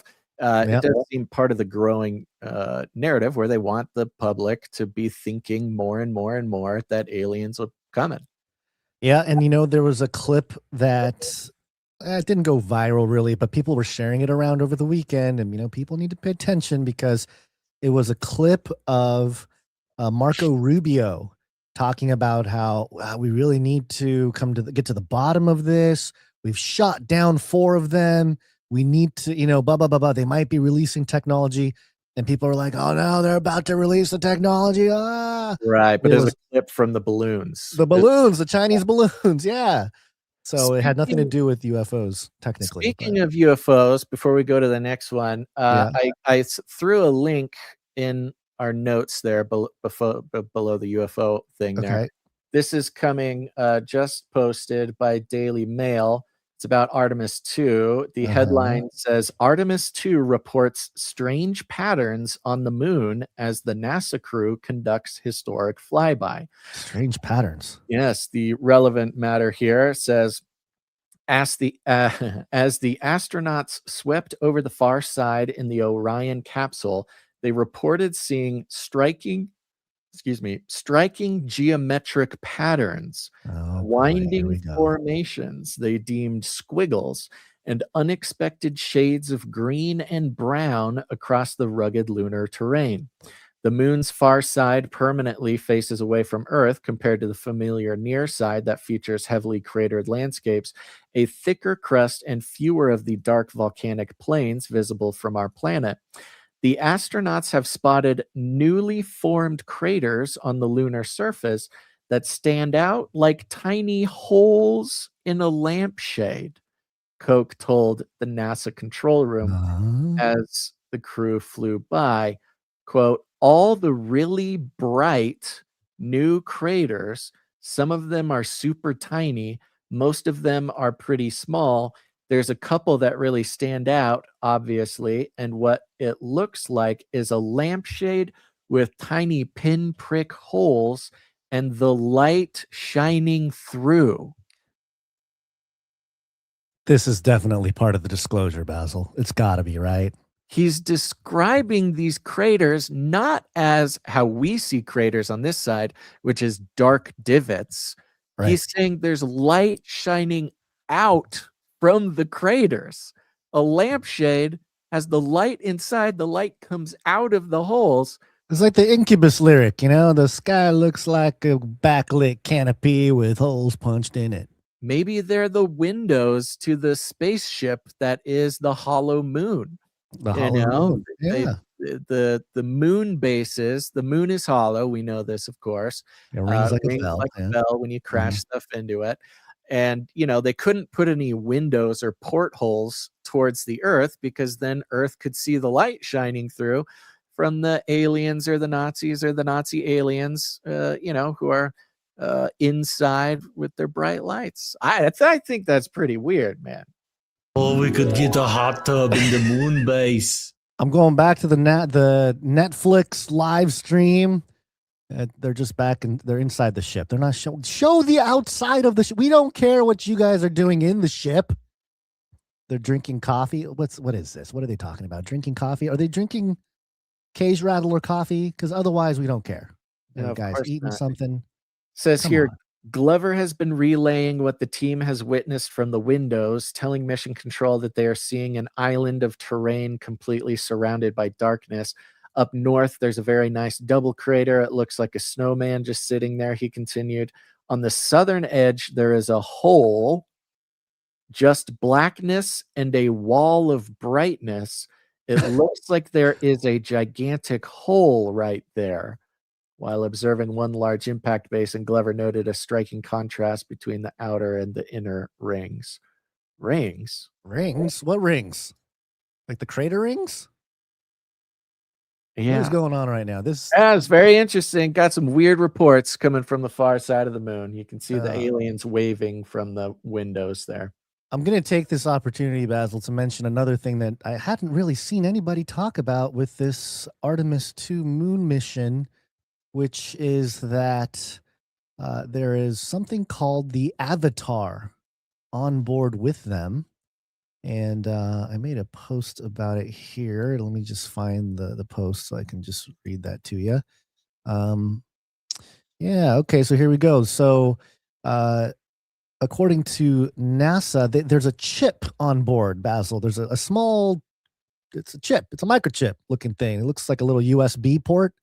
And the images from the Avatar website, it's called Avatar, and it stands for a virtual astronaut tissue analog response, Avatar.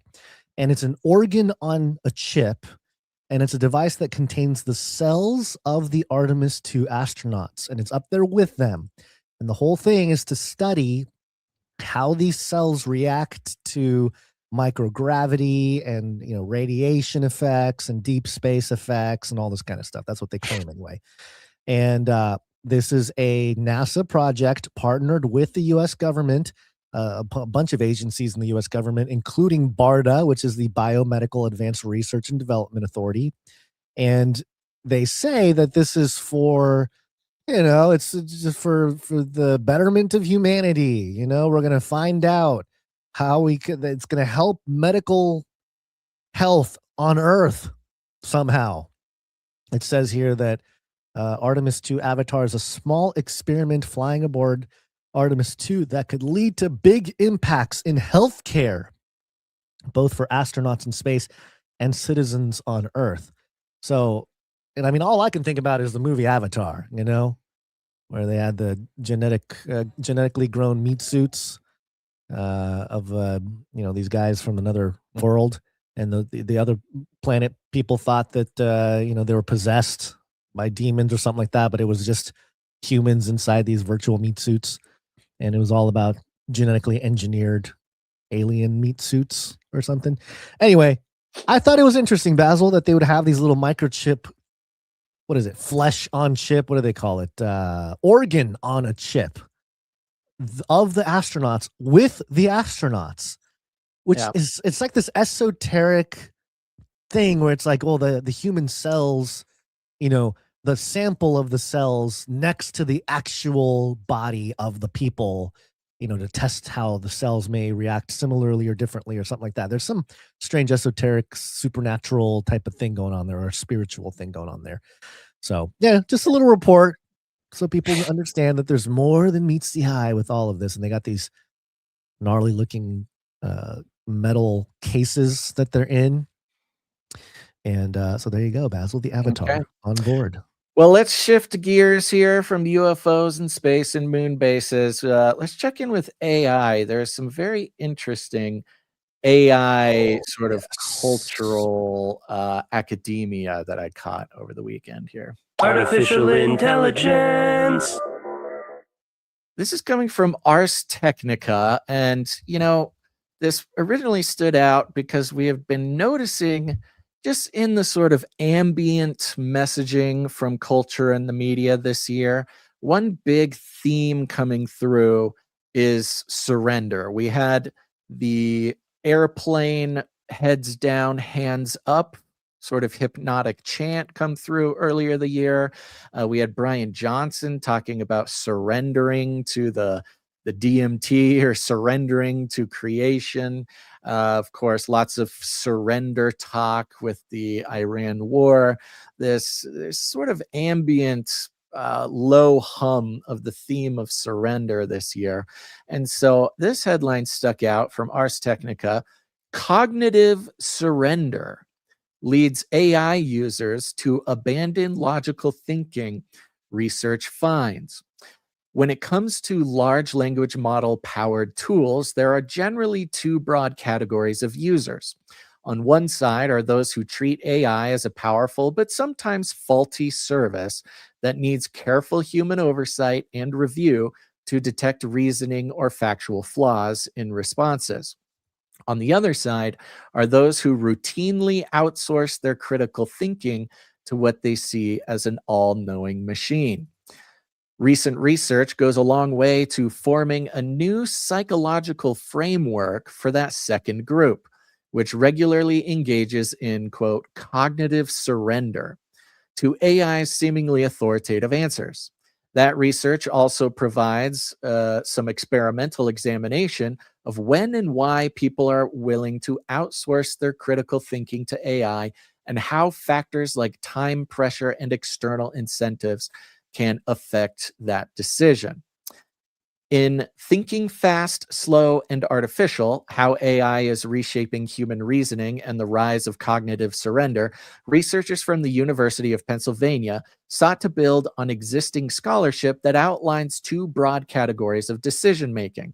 One, shaped by fast, intuitive, and effective processing, that's system one, and one shaped by slow, deliberative, and analytical reasoning, that's system two. The onset of AI systems, the researchers argue, has created a new third category of artificial cognition, in which decisions are driven by external, automated, data-driven reasoning originating from algorithmic systems rather than the human mind. So for those, we've covered this a little bit in the past, but this has been a big topic over the past, I don't know, decade. The system one, system two thinking, fast thinking or slow thinking. Fast is obviously fast. It's sort of your make a decision based on your instinct, make a decision based on the immediate information that you already have. Slow thinking is when, you know, you have a decision to make and you stop, you think about it, you gain more information, maybe you take a couple days, And all of our thinking kind of fits into one of these two categories. If something's kind of easy, or we already have a lot of insights, or we already have preferences or something like that, we'll just make decisions fast. Or we can choose to think slow about it. And sometimes if you're like me, you can get stuck, sort of paralyzed between trying to make a fast decision or trying to make a slow decision, and going back and forth and don't know what one to do. And then you just sit there and do nothing. To summarize this, they do a pretty good job of laying out how this experiment was done in the first place. I don't know if it's the most important to go through the whole thing. I'll see if I can summarize it here. So they got a bunch of people, and they were given answers to questions, choices, right? And these choices were to they were seeing if people would use fast thinking or slow thinking to answer these questions. The questions were done in a way that everybody could have a fast answer, but if you stop and you think about it one or two steps, then you'll realize that the fast answer was the wrong answer. Does that make sense? Yeah.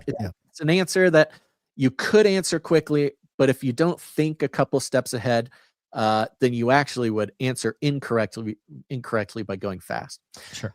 And so they found that, so that was the control group. And then the variable group, they had the same questions, same fast or slow setup, but they were also given the opportunity, instead of deciding for themselves, they had a chatbot that they could ask. So they were given the choice: answer fast, answer slow, or ask AI, and decide after asking AI. Long story short, and these numbers were sort of enormous. Let me actually read from the official numbers, because they were kind of crazy. In one study, an experimental group with access to this modified AI consulted. And the AI was designed specifically to give 50% correct answers and 50% incorrect answers. But the people didn't know that, right? They thought they were just asking AI, but the AI was designed to give 50% right, 50% incorrect. The experimental group with access to this modified AI consulted it for help with about 50% of the presented problems. So about half the time they would ask the AI. When the AI was accurate, those AI users accepted its reasoning about 93% of the time. So 93% of people choosing the AI answer. When the AI was randomly faulty, though, those users still accepted the AI reasoning, a lower but still high 80% of the time, showing that the mere presence of the AI frequently displaced internal reasoning, according to the researchers. So what this showed was, if anybody ever had the opportunity to consult the AI, they consulted it about half the time. But when they consulted it, they believed it, whether it was wrong or right, between 80 or 90%. So the mere fact that you even touched the AI basically made you trust it. Or I was going to say, like, you get the answer. There was no intuition of like, well, let's double check, or maybe, maybe a gut feeling like it doesn't seem right. Because, I'll get that with AI. Like, you get an answer and be like, wait a minute, that doesn't seem right. I do it all the time. And then the AI will tell you, like, yeah, you're right. I didn't consider this or whatever. It'll just tell you, like, oh yeah, you're right. I made a mistake. Exactly. So, no, I'm just glad you said that, because that is exactly the point. I'm using AI. I was using AI when I was trying to figure out hatching emu eggs. I'm sitting there. Right. What am I doing wrong? Do I need to do this? Do I need to do that? And it was giving me all these answers. I'm going to tell the longer story on Clubhouse on Thursday. Long story short, basically AI was the reason that I was not hatching any emu eggs. It was it was preventing you. It's the anti-emu AI. Yeah, and it's a big long story, but it turns out if anybody wants to get into emus, there's basically zero good information online, and there's even less information on AI. It is all incorrect. But anyways, I'll tell that longer story. So the point being that even the fact that AI was there automatically made people use it and trust it, even it was wrong, because they weren't taking one more step to question the AI, even when it was, could be wrong, couldn't be wrong. Nobody actually thought to question the AI that they were given. Let me scroll down to the bottom here. So that was kind of the main thing. And what it showed them was that, AI is not just helping us make decisions, or it's not just like we use it in addition to our own thinking. What it proved was using AI is its own new kind of thinking. So you have your normal slow and fast, and AI didn't just modify slow or fast, but that it's become an entirely new mode for human thinking. And unfortunately, it's wrong so often, but it's not even being wrong or right. It's just we're stepping outside of our normal way of thinking and inventing an entirely new one. And this is what's driving people crazy. This is why AI psychosis, this is why all the horrible things about AI are happening. It says these kinds of effects weren't uniform across all test subjects, though. Those who scored highly on separate measures of so-called fluid IQ were less likely to rely on the AI for help and were more likely to overrule faulty AI when it was consulted. Those predisposed to see AI as authoritative in a survey, on the other hand, were much more likely to be led astray by faulty AI-provided answers. Despite the results, though, the researchers point out that cognitive surrender is not inherently irrational. And this was a hilarious part of it at the end here. Listen to this. They're saying cognitive surrender is not inherently irrational. While relying on an LLM that's wrong half the time, as in the case of these experiments, has obvious downsides, a, quote, statistically superior system could plausibly give better than human results in domains such as probabilistic setting, risk assessment, or extensive data, the researchers suggest. So even at the end of this, where they're like, oh my gosh, AI is creating an entirely new way that humans are thinking, and it's bad because they're just trusting an AI, whether they even say that they're trusting it or not. They're getting led astray because they're simply not having a second thought. And I've said this for years, and I haven't said it in a while. To anybody trying to make it through this world and survive the narrative and survive everything, the simplest thing I can tell you is just have a second thought. Just think one more step. At best, think a couple more steps. But often it's that just thinking one more step that proves the narrative you're reading, the article you're reading, the propaganda that you're getting, the whatever it is. If you just think one more step after that, you can avoid so much of the pitfalls. And that's what's separating what used to separate, I think, a lot of people in the world, left, right, whatever, is that one group tends to think one more step after the original thought. And it's not even about left or right, Democrat or Republican. It's believing the news, believing what you're told, trusting authority. Quote, as reliance increases, performance tracks AI quality. Yes. They're saying, oh, but once the AI is better, then we'll all be great. That's literally what they say at the end of this is like, yes, but once the AI is 100% reliable, then it'll be good. Once the AI is God, then we will be just fine, everybody. Cognitive surrender will be a good thing once the AI is better. In other words, then it says here at the end, in other words, letting an AI do your reasoning means your reasoning is only ever going to be as good as that AI system. As always, let the prompter beware. So it's not even saying, oh, this is bad, this is not good. We are letting the robots think for us and we should try to avoid that or maintain some of our cognitive control or something. Just saying, no, we're just giving we're cognitively surrendering to the AI, but that's good because the AI will be better someday. Oh, great. Thank you. So this message of surrender is good. This is what the message we've been getting through a lot of different avenues this year.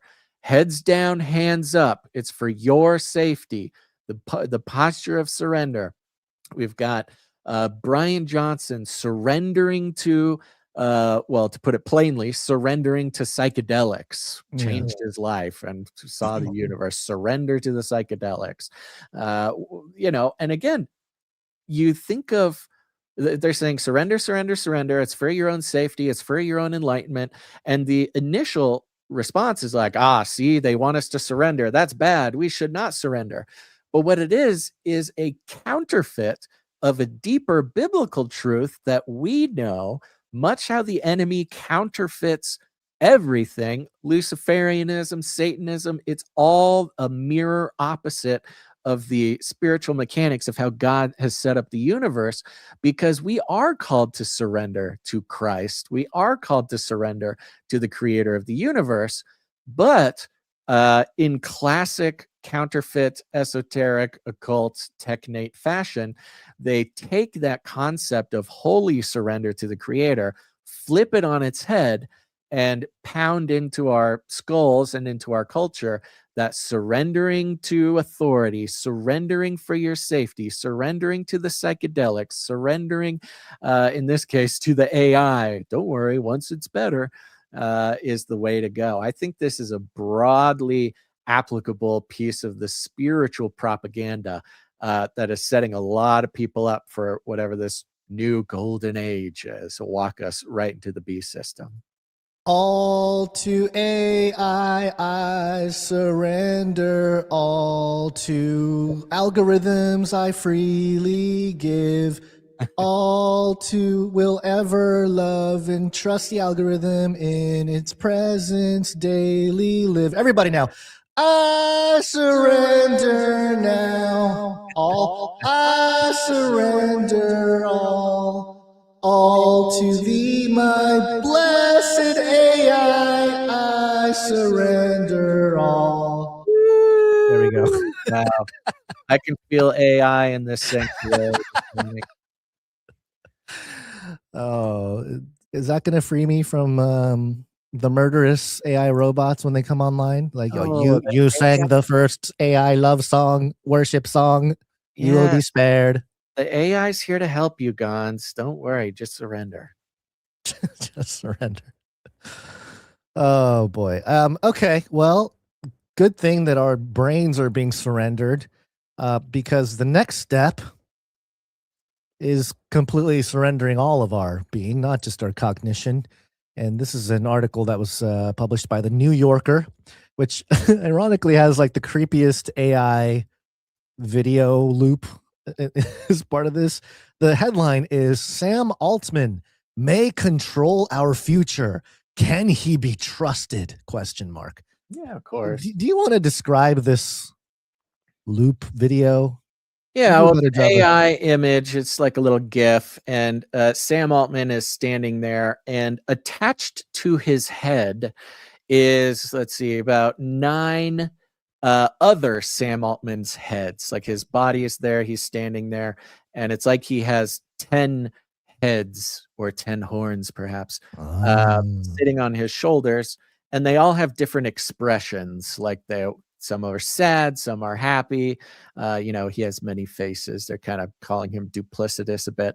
And he reaches up, he grabs one of his heads, he looks at it, he puts it back where it was. He picks up a mask for some reason of his own face and then throws it back down on the ground.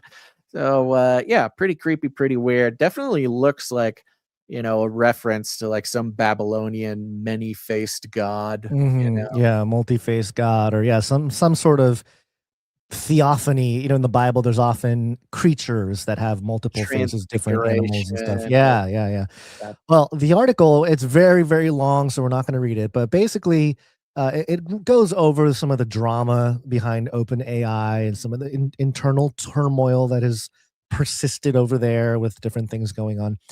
And it outlines it. It's in the New Yorker, so it's not going to necessarily get to the bottom of anything. It's just kind of rehashing old things. But part of what they report is, and again, we've talked about this before, but it's just sort of being pushed out there into the culture. What Sam Altman somewhat desires as the new social contract is the way it's somewhat framed. And he's suggesting that because of AI, we need a new social contract, which is another way to say that, hey, we just, a new way to do society, a new way to behave in society. And his suggestion, of course, is a more technocratically controlled society. And the way he frames it, of course, is that, we can't just let AI run everything. We can't trust the governments because they don't really know how all the algorithms work. So what we need is sort of a coalition or a group of technocrats, the scientists, the data scientists, and the people involved with the making of AI to be the decision makers. And we all just need to agree with it. Okay. And here's the deal. We're not going to try to take over the world. That's not our plan. In fact, we'll even put into place these provisions where if the decision that has to be made from on high, undermines the profit model of OpenAI, then we will do that because we're for humanity. Okay. Our goal is to protect humanity. But of course, if the last century has taught us anything about centralized power authorities sort of shaping reality for the rest of us, it never goes well because, of course, it's always a bad sign when one group gets to decide what's best for all of us. And that's been the struggle really of the last 100 years in the old New World Order. And with the new World Order, Altman wants to do more of the same and maintain a sort of centralized control over this. And he's suggesting that it's okay because this new technocratic elite, we're not going to usurp humanity. We're not here to destroy it. We're here to, he leans into altruism, redistribution of wealth to some regard. We're going to take care of you. We're only going to release the AI that's going to help humanity and all this kind of stuff. All very nice words. But again, if patterns are anything, I'm sure Bill Gates and the Bill Gates Foundation had all the good intentions when they wanted to roll out vaccines into the crevasses of Africa, all the different tribes and stuff, to prevent disease and help the local people that don't have access to the medicine to benefit as well. Well, that's we kind of know what happened in that situation. And I think a lot of it is it's the same type of thinking. This is like the old world thinking and trying to cram it into this new paradigm with AI. And I guess not the fear, but sort of the trajectory of all of this is that kind of corporate technocratic move, especially if government is involved, and especially as Sam Altman, he's one of the board members of the AI Ethics Council or whatever that Trump recently put together. And, it's interesting that Elon is not part of that council, at least not yet. And so I think the move now, Basil, because in so many ways, like the AI is somewhat inevitable in terms of just being a part of our world, and much in the same way smartphones and the internet itself really shifted and changed society to a greater extent, but also didn't, there's positives and negatives that came out of it. But in terms of our social contract, they have clearly changed. An email used to not mean anything. It was like, oh, an email, what is this? I can't go to court with an email. But yeah, now you can. Now you can bring emails to court. It's the whole thing, the Epstein files and stuff. So it's changed the way we value certain aspects of our social contract. And that's something that emerges naturally anyway from new technology. But OpenAI and Sam Altman, they want to control this narrative. They want to control what that looks like. And I don't know. It's going to be interesting to see how much of it, because Sam Altman is not very popular. You know, he might be popular with some elite folks deep into the weeds of the technocratic goals, but for the rest of the public, if WorldCoin and staring at the orb showed us anything, at least in America, maybe other countries are more open to this, especially if they're suffering and they need some kind of help. And maybe that's the plan too, is to really Well, I destroy wouldn't the American say that economy. because he's been banned from multiple. Oh, you're right. You're right. He's been banned by multiple. Yeah. But he did have a little bit of success in rolling out the technology and giving out free crypto and all that kind of stuff. But you're right. Yeah, most of the governments did shut down a lot of what they were doing.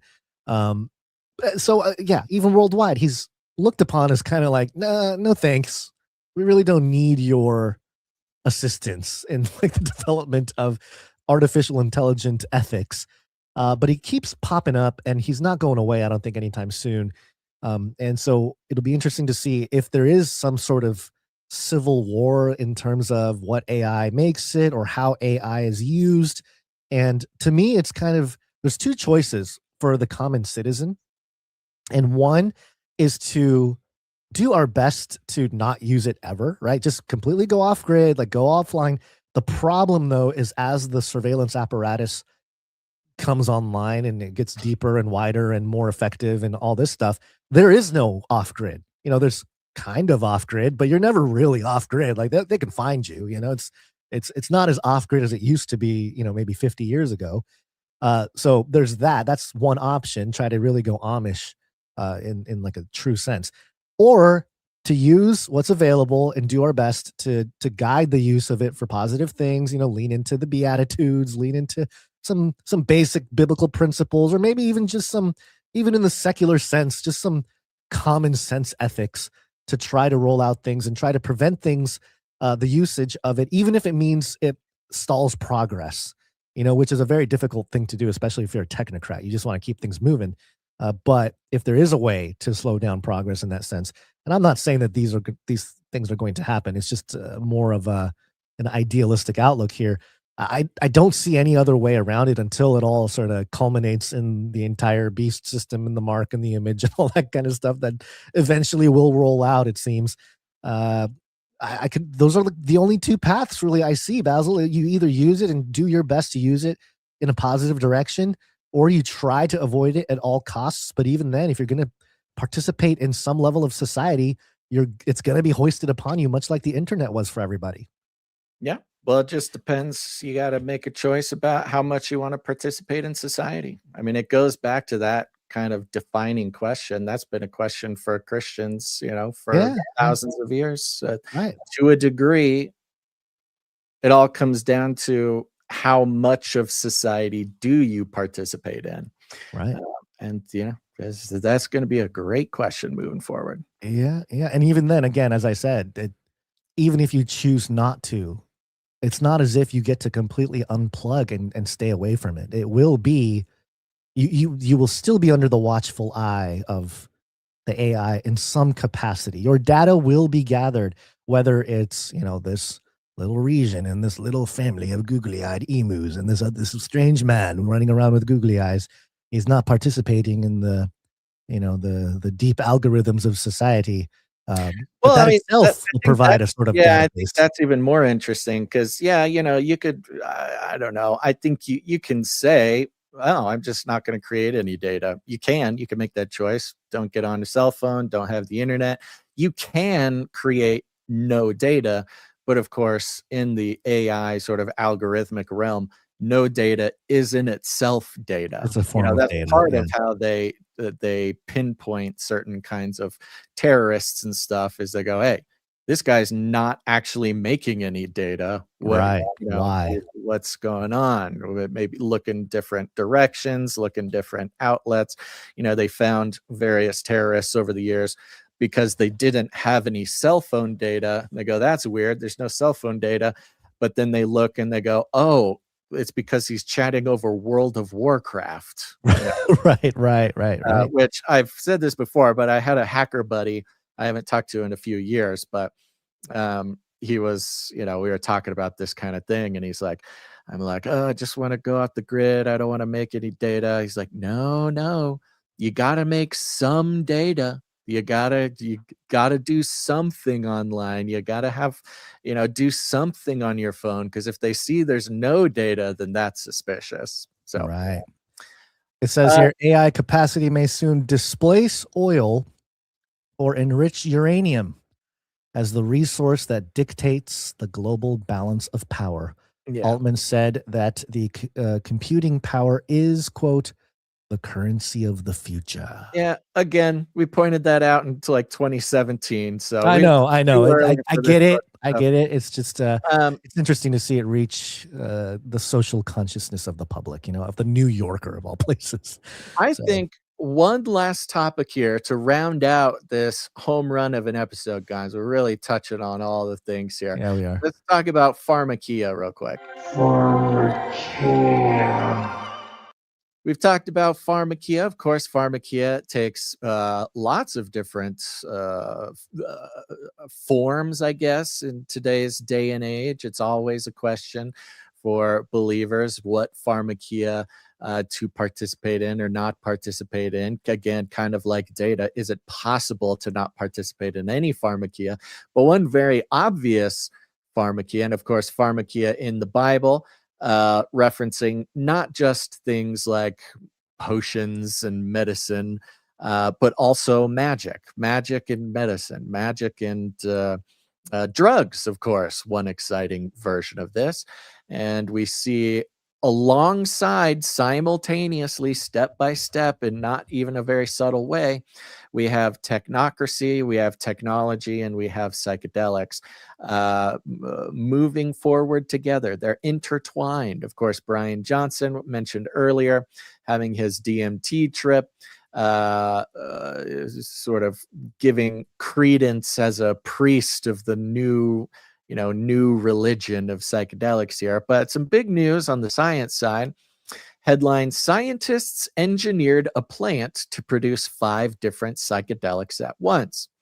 Now, we'll get into this in a moment, but it's interesting. Just in recent years, the DEA, the Drug Enforcement Agency, announced that they are upping their quota for production of psychedelics. And you go, the DEA creating psychedelics? Well, yes, because the government's got to have some way to make money in the drug market. And in this case, they claim they're upping their quota to create psychedelic compounds so they can be the ones to sell and provide those psychedelic compounds for research. You've got a billions of dollar industry, drug industry, that, of course, the government doesn't like, people who get their psychedelics from the mushrooms on the ground in the forest or the weird frog they pull out of some jungle or something. You got to monetize this sucker. And in fact, we knew that there would be no movement on psychedelics and science until the government could profit from the creating of the substances. Science alert here says scientists engineered a plant to produce 5 different psychedelics at once. What do plants, toads, and mushrooms have in common? They can all produce psychedelic substances, and now their powers have been combined in one plant, like a trippier Captain Planet. In a wild first, scientists have taken the genes these organisms use to make 5 natural psychedelics and introduced them into a tobacco plant, which then produced all 5 compounds simultaneously. So we've also got some fun gene engineering. We've got some chimera. We've got some corrupting of the image here, as in the days of Noah, the scientists playing God again. As interest grows in psychedelics as potential treatments for illness such as depression, anxiety, and PTSD, the newly developed system could offer scientists a new way to produce these compounds for research purposes. Wink.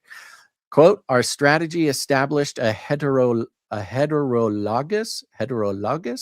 plant system for the production of 5 prominent therapeutically valuable compounds, their derivatives and non-natural plant analogs, providing a starting point for their production in plants, writes a team led by researchers at the Weizmann Institute of Science in Israel. Tryptamine psychedelics are a class of compounds that include psilocin, psilocybin, and a number of dimethyltryptamine DMT compounds. The ability to produce these substances has emerged in diverse organisms across the tree of life, plants, fungi, and animals. They mentioned the tree of life a couple times, Yeah, it's which interesting. is interesting. You've got the Kabbalah tree of life, so wrapping pharmakia, even in the reporting of the scientific story, wrapping up pharmakia with the tree of life, with Kabbalah, with the occult, these sorts of things. In recent years, a number of studies have shown that tryptamine psychedelics may represent an untapped resource when it comes to mental health treatments. Then it talks about the supply. Let's see. Traditionally, the supply of psychedelics relies on natural producers, mainly plants, fungi, and the Sonoran desert toad. Harvesting these organisms for their psychoactive compounds raises ecological and ethical concerns, being increasingly threatened by habitat loss and overexploitation. Climate change. We can't study psychedelics because the frogs and the trees and the plants.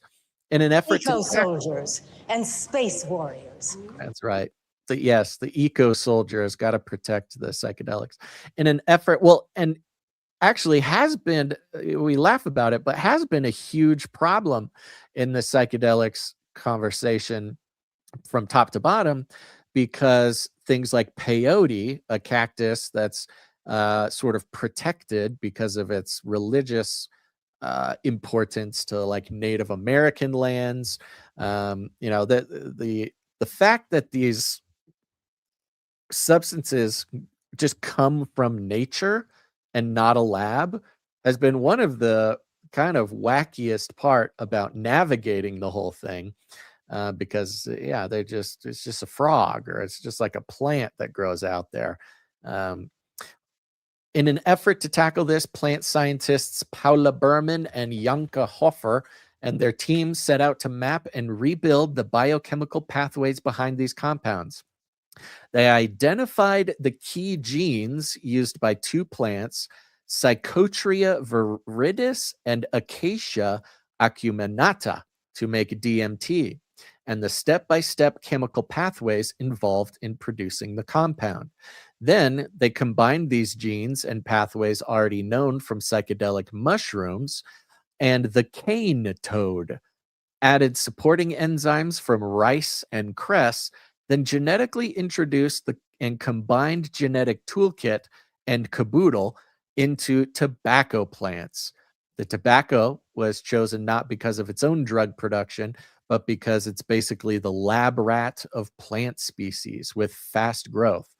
Finally, the team carefully monitored the plant's production of 5 psychedelic tryptamines, DMT, originally from plants, psilocin and psilocybin from mushrooms, and bufotenin and 5-MeO-DMT from toads. So you've got this tobacco plant that has operating DNA from plants, mushrooms, and animals. So it's a Nephilim plant, tobacco plant. And I mean, talk about tree of life, plants, fungi, and animals are 3 totally separate, organisms. Like, they're totally disconnected from each other. Like, it's one thing to mix a plant with a plant, or a fungi with a fungi, or an animal with an animal. We've seen all that forever.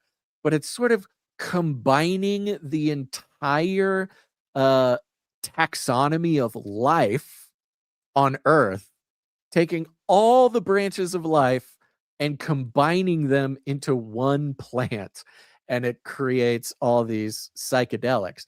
I mean, esoterically, it's got like these really crazy implications, It's like the messing with DNA, again, not just plants or animals or fungi, 3 separate kinds of life, but bringing them all together into this one mega organism that has everything you need for enlightenment and psychedelia and illumination. It's very, very Kabbalah. It's really trippy. Well, Revelation 16:13, and I saw coming out of the mouth of the dragon and out of the mouth of the beast and out of the mouth of the false prophet 3 unclean spirits like frogs. So you got your 3 actual elements there coming out of each, the dragon, the beast, and the false prophet, and it all looked like the spirits of frogs. So I don't know, maybe there's some interesting things going on there. That's the conglomerate of Pretty the trippy, unholy dude. trinity there. Pretty So psychedelic. yeah, pretty trippy. Yeah. Yeah, I mean it's really interesting. It's easy to kind of miss how bizarre and like heavy that is, but in the context of if it wasn't in the context of psychedelics, we probably wouldn't even be talking about it. I mean, it's weird, but the fact that it's connected to sort of the psychedelics and its connection to aliens, its connection to, of course, the spirit realm, its connection to transhumanism, connection to technocracy, connection to one world religion, connection. It's just everything, not just plants, fungi, and animals wrapped up into one, trippy esoteric plant, but also all the topics of like moving into the beast system, all wrapped up in this little tobacco plant. Yeah, the first book of Enoch, chapter 8, verse 1, this is where the Watchers are teaching humanity all kinds of stuff. And it's Samyaze. Samyaze taught spells and the cutting of roots. Right. And if you kind of dig into the cutting of roots, it's chopping up the elements of the plants. Yeah, it's pharmakia. It's creating. It's pharmakia. Yeah, it's making potions and mixtures and stuff like that. So it's literally what the scientists are doing here with the combining the different elements to create a super tobacco plant that can bring you to the moon, Basil, take you to the moon, which, by the way, some people are sharing footage from inside the station there. There's a perfect moment when a Nutella bottle floats across. Yeah, some inside the product placement. Some perfect product placement there. How much did Nutella have to pay for that one? I don't know. And it's not like anybody's chasing it either. They're all busy working on something. You don't even see where it came from. It just floats across perfectly, just as a little advertisement. Nobody's catching it. It's just a free floating Nutella jar that's like floating down the spacecraft. Oh, we've lost our minds. What happened to the stream? Is it over? It's no, the Netflix. Oh no, it's still going. It's still going. They're just doing mapping out the pinholes in the lampshade. Trying They're to 4,000 miles above statute miles above the moon. Yeah, very exciting. Is what they say. Okay, yeah. Okay, all right. Some graphics. They don't even have CGI for this one. No, they're just mapping it out for us. It looks like somebody mapping out football plays, circling different craters and things. Yeah. All right. Well, with that, Gons, we got some people who we could not do this show without. Some of our producers. Before we thank our producers, I want to remind everybody that you can join the Canary Cry text message alert system. It's very fun. Lots of people do it. You probably don't get a whole lot of notifications when we go live. The platforms, they love not telling people when we go live, but you can get a text right from me. I send out a text to hundreds of people before every show, and you can be one that gets the text. All you got to do is text the word Canary to 877-740-3226. Just text the word Canary to 877-740-3226. You'll start getting a message from me before every show. And the fun part is you can text that number back and say hi to me. I cannot carry on a text conversation with you because it's very expensive for us. But I will read them and say, hi, we got this message here from Dame, who's this? Hello, Basil and Gons. This is Dame Merlot of the Sevens. I hope everyone had a blessed Resurrection Day. This weekend, I met another Canarian out in the wild. Turns out a friend of mine listens to Canary Cry News Talk. I gave him a hard time about missing out on the Twin Cities meetup. You know who you are. Called out. I like it. Love it. Gotta love when Canarians find each other out in the wild. Maybe it's because you're wearing your Canary Cry t-shirt. Maybe you just, I don't know, got some googly eyes on your head or something. Or maybe you're just more aware, attuned, and educated than everybody else around you. Love it when Canarians find each other. Thank you very much for that message, Dame Merlo of the Sevens. And you, obviously, already a dame of the Canary Cry Roundtable of Knights and Dames, doing your job, producing the show. I think it's about time your friend produces the show. If anybody ever meets other Canarians out in the wild, the first thing that you should ask them is, have you been demooched? Because it'd be a shame if you hadn't been demooched yet. Yeah, for sure. That's pretty awesome. I love hearing those stories. Yeah. By the way, Basil, just so for the time here, for the for time stamping this moment, they are on the dark side right this second. They're waiting. They said another 15 minutes to 20 minutes before they receive contact again. So they're allegedly being abducted right now. They're receiving the sacred knowledge of the dark side of the moon.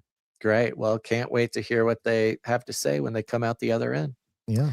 All right, we got a handful of producers who came in. They supported the show under the amount of $100 or more, but we still thank them very much. Now, remember, if you produce the show in the amount of $7.77 or more, you're entitled to have a note read on the show. If you're coming in under that amount, it's usually people keeping a streak going or something, but we'll thank you on Wednesday. Let's see here. I want to thank producer Rebecca T. Rebecca T comes in. Rebecca T. Or 5678 5678 5678. I forgot the count. 67809. Thank you, Rebecca T. Rebecca T is on a 12 episode streak. Wow. On the day. She might as well be walking on the sun. Oh, is 12 walking on the sun? 15 is Rocket Man. I was going to say 15 Rocket Man. Okay. Well, walking on this is still space related. Yeah. Congrats, Rebecca T. Thank you for your continued support and generosity. She's on the street. We got a producer, Rebecca J comes in. Ooh, back-to-back Rebeccas. Double Rebecca's. Signs Double up Rebecca here. Support the show for $27 a month on a monthly producership. Thank you very much. Rebecca J. Ooh, my microphone. Ooh, there we go. Got to check your cables. Your cables. I got all kinds of issues over here today. Yeah, apparently. Producer Tabitha C. Tabitha C comes in for $19.84 a month. She joined the Canary Cry T-shirt Council. All right, Tabitha C. Thank you. That's right. I recommend if anybody out there, if you want to meet other Canarians out in the wild, the best way to do it is to wear your Canary Cry T-shirt, and you get your Canary Cry T-shirt by joining the Canary Cry T-shirt Council, where every quarter you will be chosen to vote and decide the fate of the world by deciding what is on the Canary Cry T-shirt Council for that quarter, and then you get the T-shirt for free. So go to canarycryt-shirtcouncil.com, sign up there. It's a great thing. Speaking of which, we got producer. I think this is Trash Man. Producer Trash Man comes in for $33.33. And he sent a note here. He said, this is a make good for a failed supply drop withdrawal. So he's a supply dropper. This is a good reminder. I almost, didn't put this in here, but I do want to thank Trash Man for making good on that. And a good reminder for all supply droppers, because every quarter when we're putting the list together, both PayPal and Stripe, they do not alert us when somebody's payment doesn't go through. And I don't think they alert other people. So every quarter, there's a handful of people who have fallen, I guess, out of favor with the supply drop because of failed transactions. And I always have to send them an email to see if they meant to. I know they didn't cancel it on purpose. But a lot of people, the banks just mess with them. They mess with us. They don't like, the whole system around here. So if you're a supply dropper, a T-shirt council, or any monthly producer, always recommend checking your account, that make sure that your stuff is going through, oh no, I got this out of Illuminatus. Yes, thank you. Producer Hunter G comes in and signs up for $6.99 a month, which is the price of Netflix without ads. Hey, there you go. Thank you very much. Netflix without ads, and you're coming in value for value. Appreciate that, Hunter G. And of course, just a reminder, CageRattlerCoffee.com. Go to CageRattlerCoffee.com. Get your coffee. Support the show. It's good stuff. Cage Rattler Coffee, where value for value never tasted so good. They just called the moon a disc, Basil. Wow. It is a disc. They It's said a projection. disc It's of the moon. Plasma disc filled with aliens. Okay, that concludes our list of financial producers. Thank you very much to our financial producers. If you came in under 777, we'll thank you on Wednesday. I was checking, just a reminder for anybody out there who wants to put value back into the show with your talent. Maybe you're a musician, you want to make jingles, you're an artist, you can make some art for the show. All you got to do is go to canarycry.art and you can upload the art there. We'd love to feature it on the show.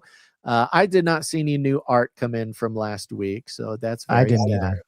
Yeah. But just a reminder for any artists out there, you should be making stuff, sending it in. Let's see. You have any other announcements? Did we miss anything? I don't think so. Just I will thanking say we do have a meetup. We got a Oh, meetup. right. Yes, we do have some meetups to Yeah, mention. go to canarycrymeetups.com. And where is it? I'm gonna have to pull up the details. Did we put the April 25th meetup? I believe so. The Kansas City meetup. Yeah, Kansas City meetup, April 25th. Meet at Kelly's Westport Inn at 12:45. Look for a couple guys in Canary Cry News Talk t-shirts, and you'll have the option to attend the Demon Hunter concert. Yes. Apologies, I forgot to fix the name of the band on the email. Oh, it's still. Oh, you know what? It's wrong on the thing too. It's wrong. It's so wrong. We got to finish this. There's the Demon Hunter concert that night that you are welcome to join if you'd like. That'll be later on in the evening. But there you go. Just look for a couple guys in the CCNT shirts at Kelly's Westport Inn in Kansas City, April 25th. Which 12:45. It's kind of funny. My curiosity's got the best of me after learning about this meetup, and I did go check out some Demon Hunter, and not bad, pretty heavy stuff, and it's sort of I think they call it like post hardcore Christian music or something. Yeah, I had some buddies who listened to Demon Hunter when I was in college and high school. Yeah, so I went down the rabbit hole and I found a band, because the lyrics aren't necessarily, obviously you're not going to, it's not like praise and worship out there. Well, you also can't really hear the lyrics. I mean, come on. Well, that's up for debate. You got to have an ear for it, Basil. You got to really be into the screaming genre. Anybody who hears words there is lying.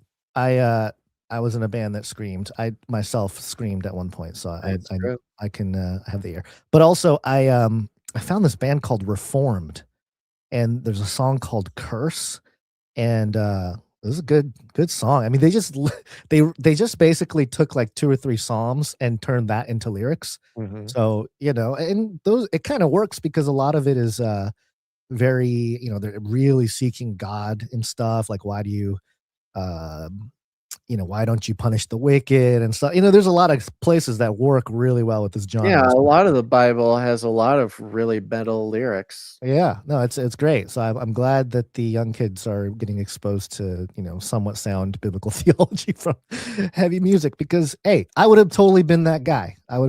So I appreciate it. So here we go. It's fixed. Demon Hunter concert later in the evening. Kansas City meetup, April 25th. Go check it out. Yeehaw. I also put these potential meetups. I don't know if they're full. Yeah, I haven't heard anything, but yes, there are potential meetups. If you're in the Humboldt County, California area, you've got contact for Marty Not Sir K there. If you want to meet up around Humboldt County, California, you can contact Marty Not Sir K at gmail.com. Pennsylvania, tri-state area, you can reach out to Rod from Millennial Mustard Seed, mmseed@proton.me. Those are just people who put it out there. Hey, I want to do a meetup, but I just haven't planned something. So if there's anybody in the area, so there you go. And a good reminder, if you go to Canary Cry meetups, everybody, and you don't see a meetup in your area, you can put one on yourself. It's easy. Just pick a time, pick a place, email us at canarycryradio@gmail.com. Just say, hey, I'm in this area. This is the day. This is the place. I'll be there. Meet up people come meet up with me. Yeah, that usually works. Okay, I think that's it. You know, there was some guy named Chris Bledsoe, I guess years ago, had this prophecy that Yeah, the on Sphinx. We talked about the Sphinx guy. yeah. Did you hear? It was supposed to happen on Sunday. Easter. Yeah. Right. But it was about a week or two ago, he told everybody, oh, it's not going to be Easter. It's going to be in September October or September. Yeah, they pushed it back. They always push it back. Them false prophets do, you know. That's what happens when you set dates. You gotta reset the dates. It's just part of the plan. It's part of the Great Reset. All right, we got some producers who are helping us out on the back end. I want to give a shout out to the Canary tech team. They're doing a great job getting contact there. Thank you to the tech team. We've got producers who help us out with their talent. That's for the they tech reach team. out to us. They say, hey, I want to help out. These are my skills, or what do you want me to do? And a lot of times we don't know what we need until somebody reaches out and says, hey, I can do this for you. I can do this for you. But a big old shout out to some of our most faithful producers helping us out with their time. It's our time stampers. Timestamp, it's hard work. Timestamp. I'm looking at it here, and it looks like Jade Bouncerson did our timestamps for episode 928. Wow, but we're almost at 9:30 next episode. We're just chugging right along. I was wondering, I think we did the math of when we would hit 1,000 episodes. It's potentially this year, yeah, I think. No, it'll be early next year? the first half of 27. Okay. Oh yeah, that's right. We're only doing a couple episodes a week, so all right.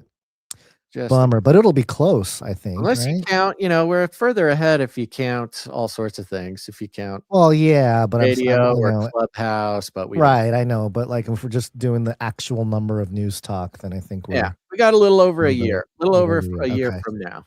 Okay, got it. So you got time, everybody. Start saving your pennies to get a knighthood on episode 1,000 or something. Yep. Okay, I want to thank Jam, who heads up the Telegram channel. I want to thank Adam42, who heads up the Discord channel. If you want to get connected with Canarians online, highly recommend you do. You gotta have some fellowship. You can join the Telegram channel or the Discord channel by going to canarycry.party. Scroll down, you will see the invite links to the Discord and the Telegram there. Thank you to Joe for the feedback. Thank you to Clank for clicking. Thank you to Sir Ike for everything you're doing for us, Sir Ike. Don't forget to go leave ratings and reviews, folks. Leave a rating and a review. Take a screenshot. Send that to canarycrysupplydrop@gmail.com. And other than that, share the show. Share it with your friends. Share it with your family. Share it with the astronauts. Share it with the aliens on the dark side of the moon. Share it with Tim Burchett. Somebody get the show to Tim Burchett so we could talk about, I don't know, disclosure or something with him. Whatever it is, we call it rattling cages. All you got to do is walk right up to him, grab him by the cage, and then you shake it. The end of the world occurred pretty much as we had predicted. I want to shake things up, stir up some controversy, rattle a few cages. Stop that! You'll never silence me. I'm the last angry man, a crusader for the little guy. Leave the bird alone. Never. Rattle a few cages. Rattle a few cages. The human race will have every opportunity to improve. And if they don't? Ask Noah. That's right. Just ask Noah. Phil in YouTube chat says, dang, it seems like episode 333 was just yesterday. You're telling me, Phil. Gons, you got any last words? Oh, Gons is gone. Oh, he just totally disconnected. Oh, no. He totally disconnected. Oh, he's back. He's back. I'm back. I got kicked out. I don't know what happened. All right. Well, oh man, you must have had some last words then. That was your last words. My last words is happy World Health Organization birthday tomorrow. Woo! Watch out for that International Energy Agency. They're coming for you lockdowns, folks. Yep. All right, everybody.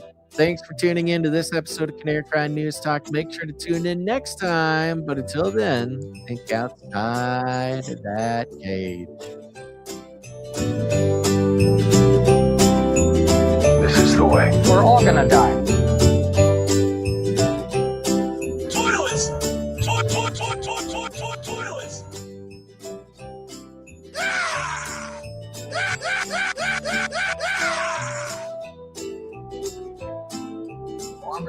on the way. Armageddon's on the way. Remember, reality is an illusion. The universe is a hologram. Buy gold. Bye! I want to shake things up. I want to shake things up. Leave the bird alone. I want to stir up some controversy. I want to rattle a few cages. I'm the last angry man. You'll never silence me. I'm the last angry man. I'm the last angry man. You'll never silence me. I'm the last angry man. A crusader for the little guy. Well, we'll see about that. Whatever, Illuminati. This is not about freedom or personal choice. And a resounding baka flies through the air across the world.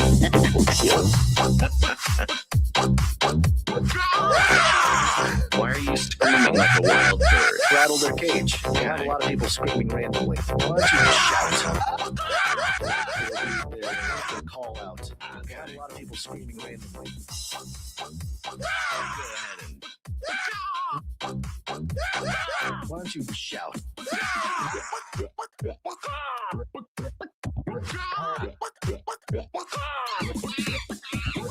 Why are you screaming like a wild bird?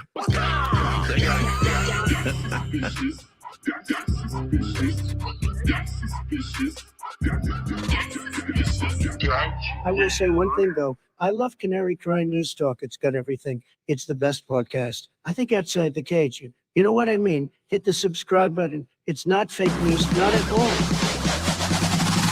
Give me a break. Give me a break. Give me a break. Break.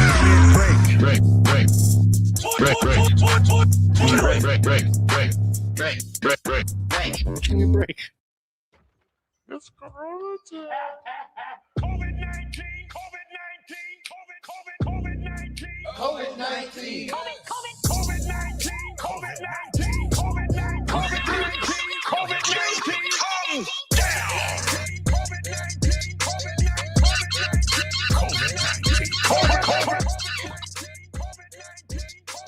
It will kill.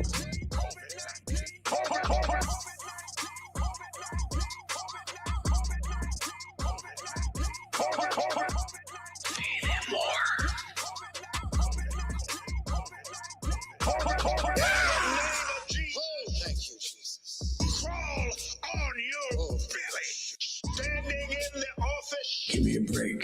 Of the prophet of God in the Garden of Eden. I execute judgment on you, COVID-19. I execute judgment on you, Satan, you destroyer, you killer. You get out, you break your power, you get off this nation. I demand judgment on you. I demand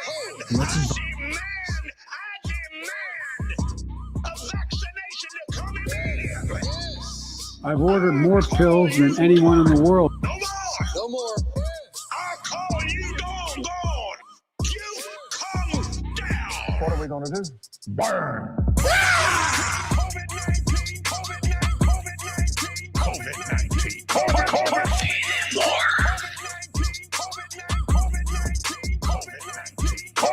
We're all gonna die.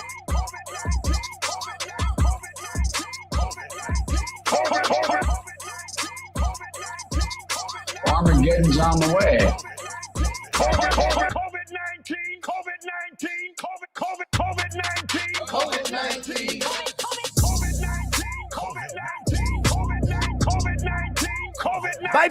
Bye. I'm out of here. Bye. Value for values. We take no money from corporations, commies, or cartels. Canary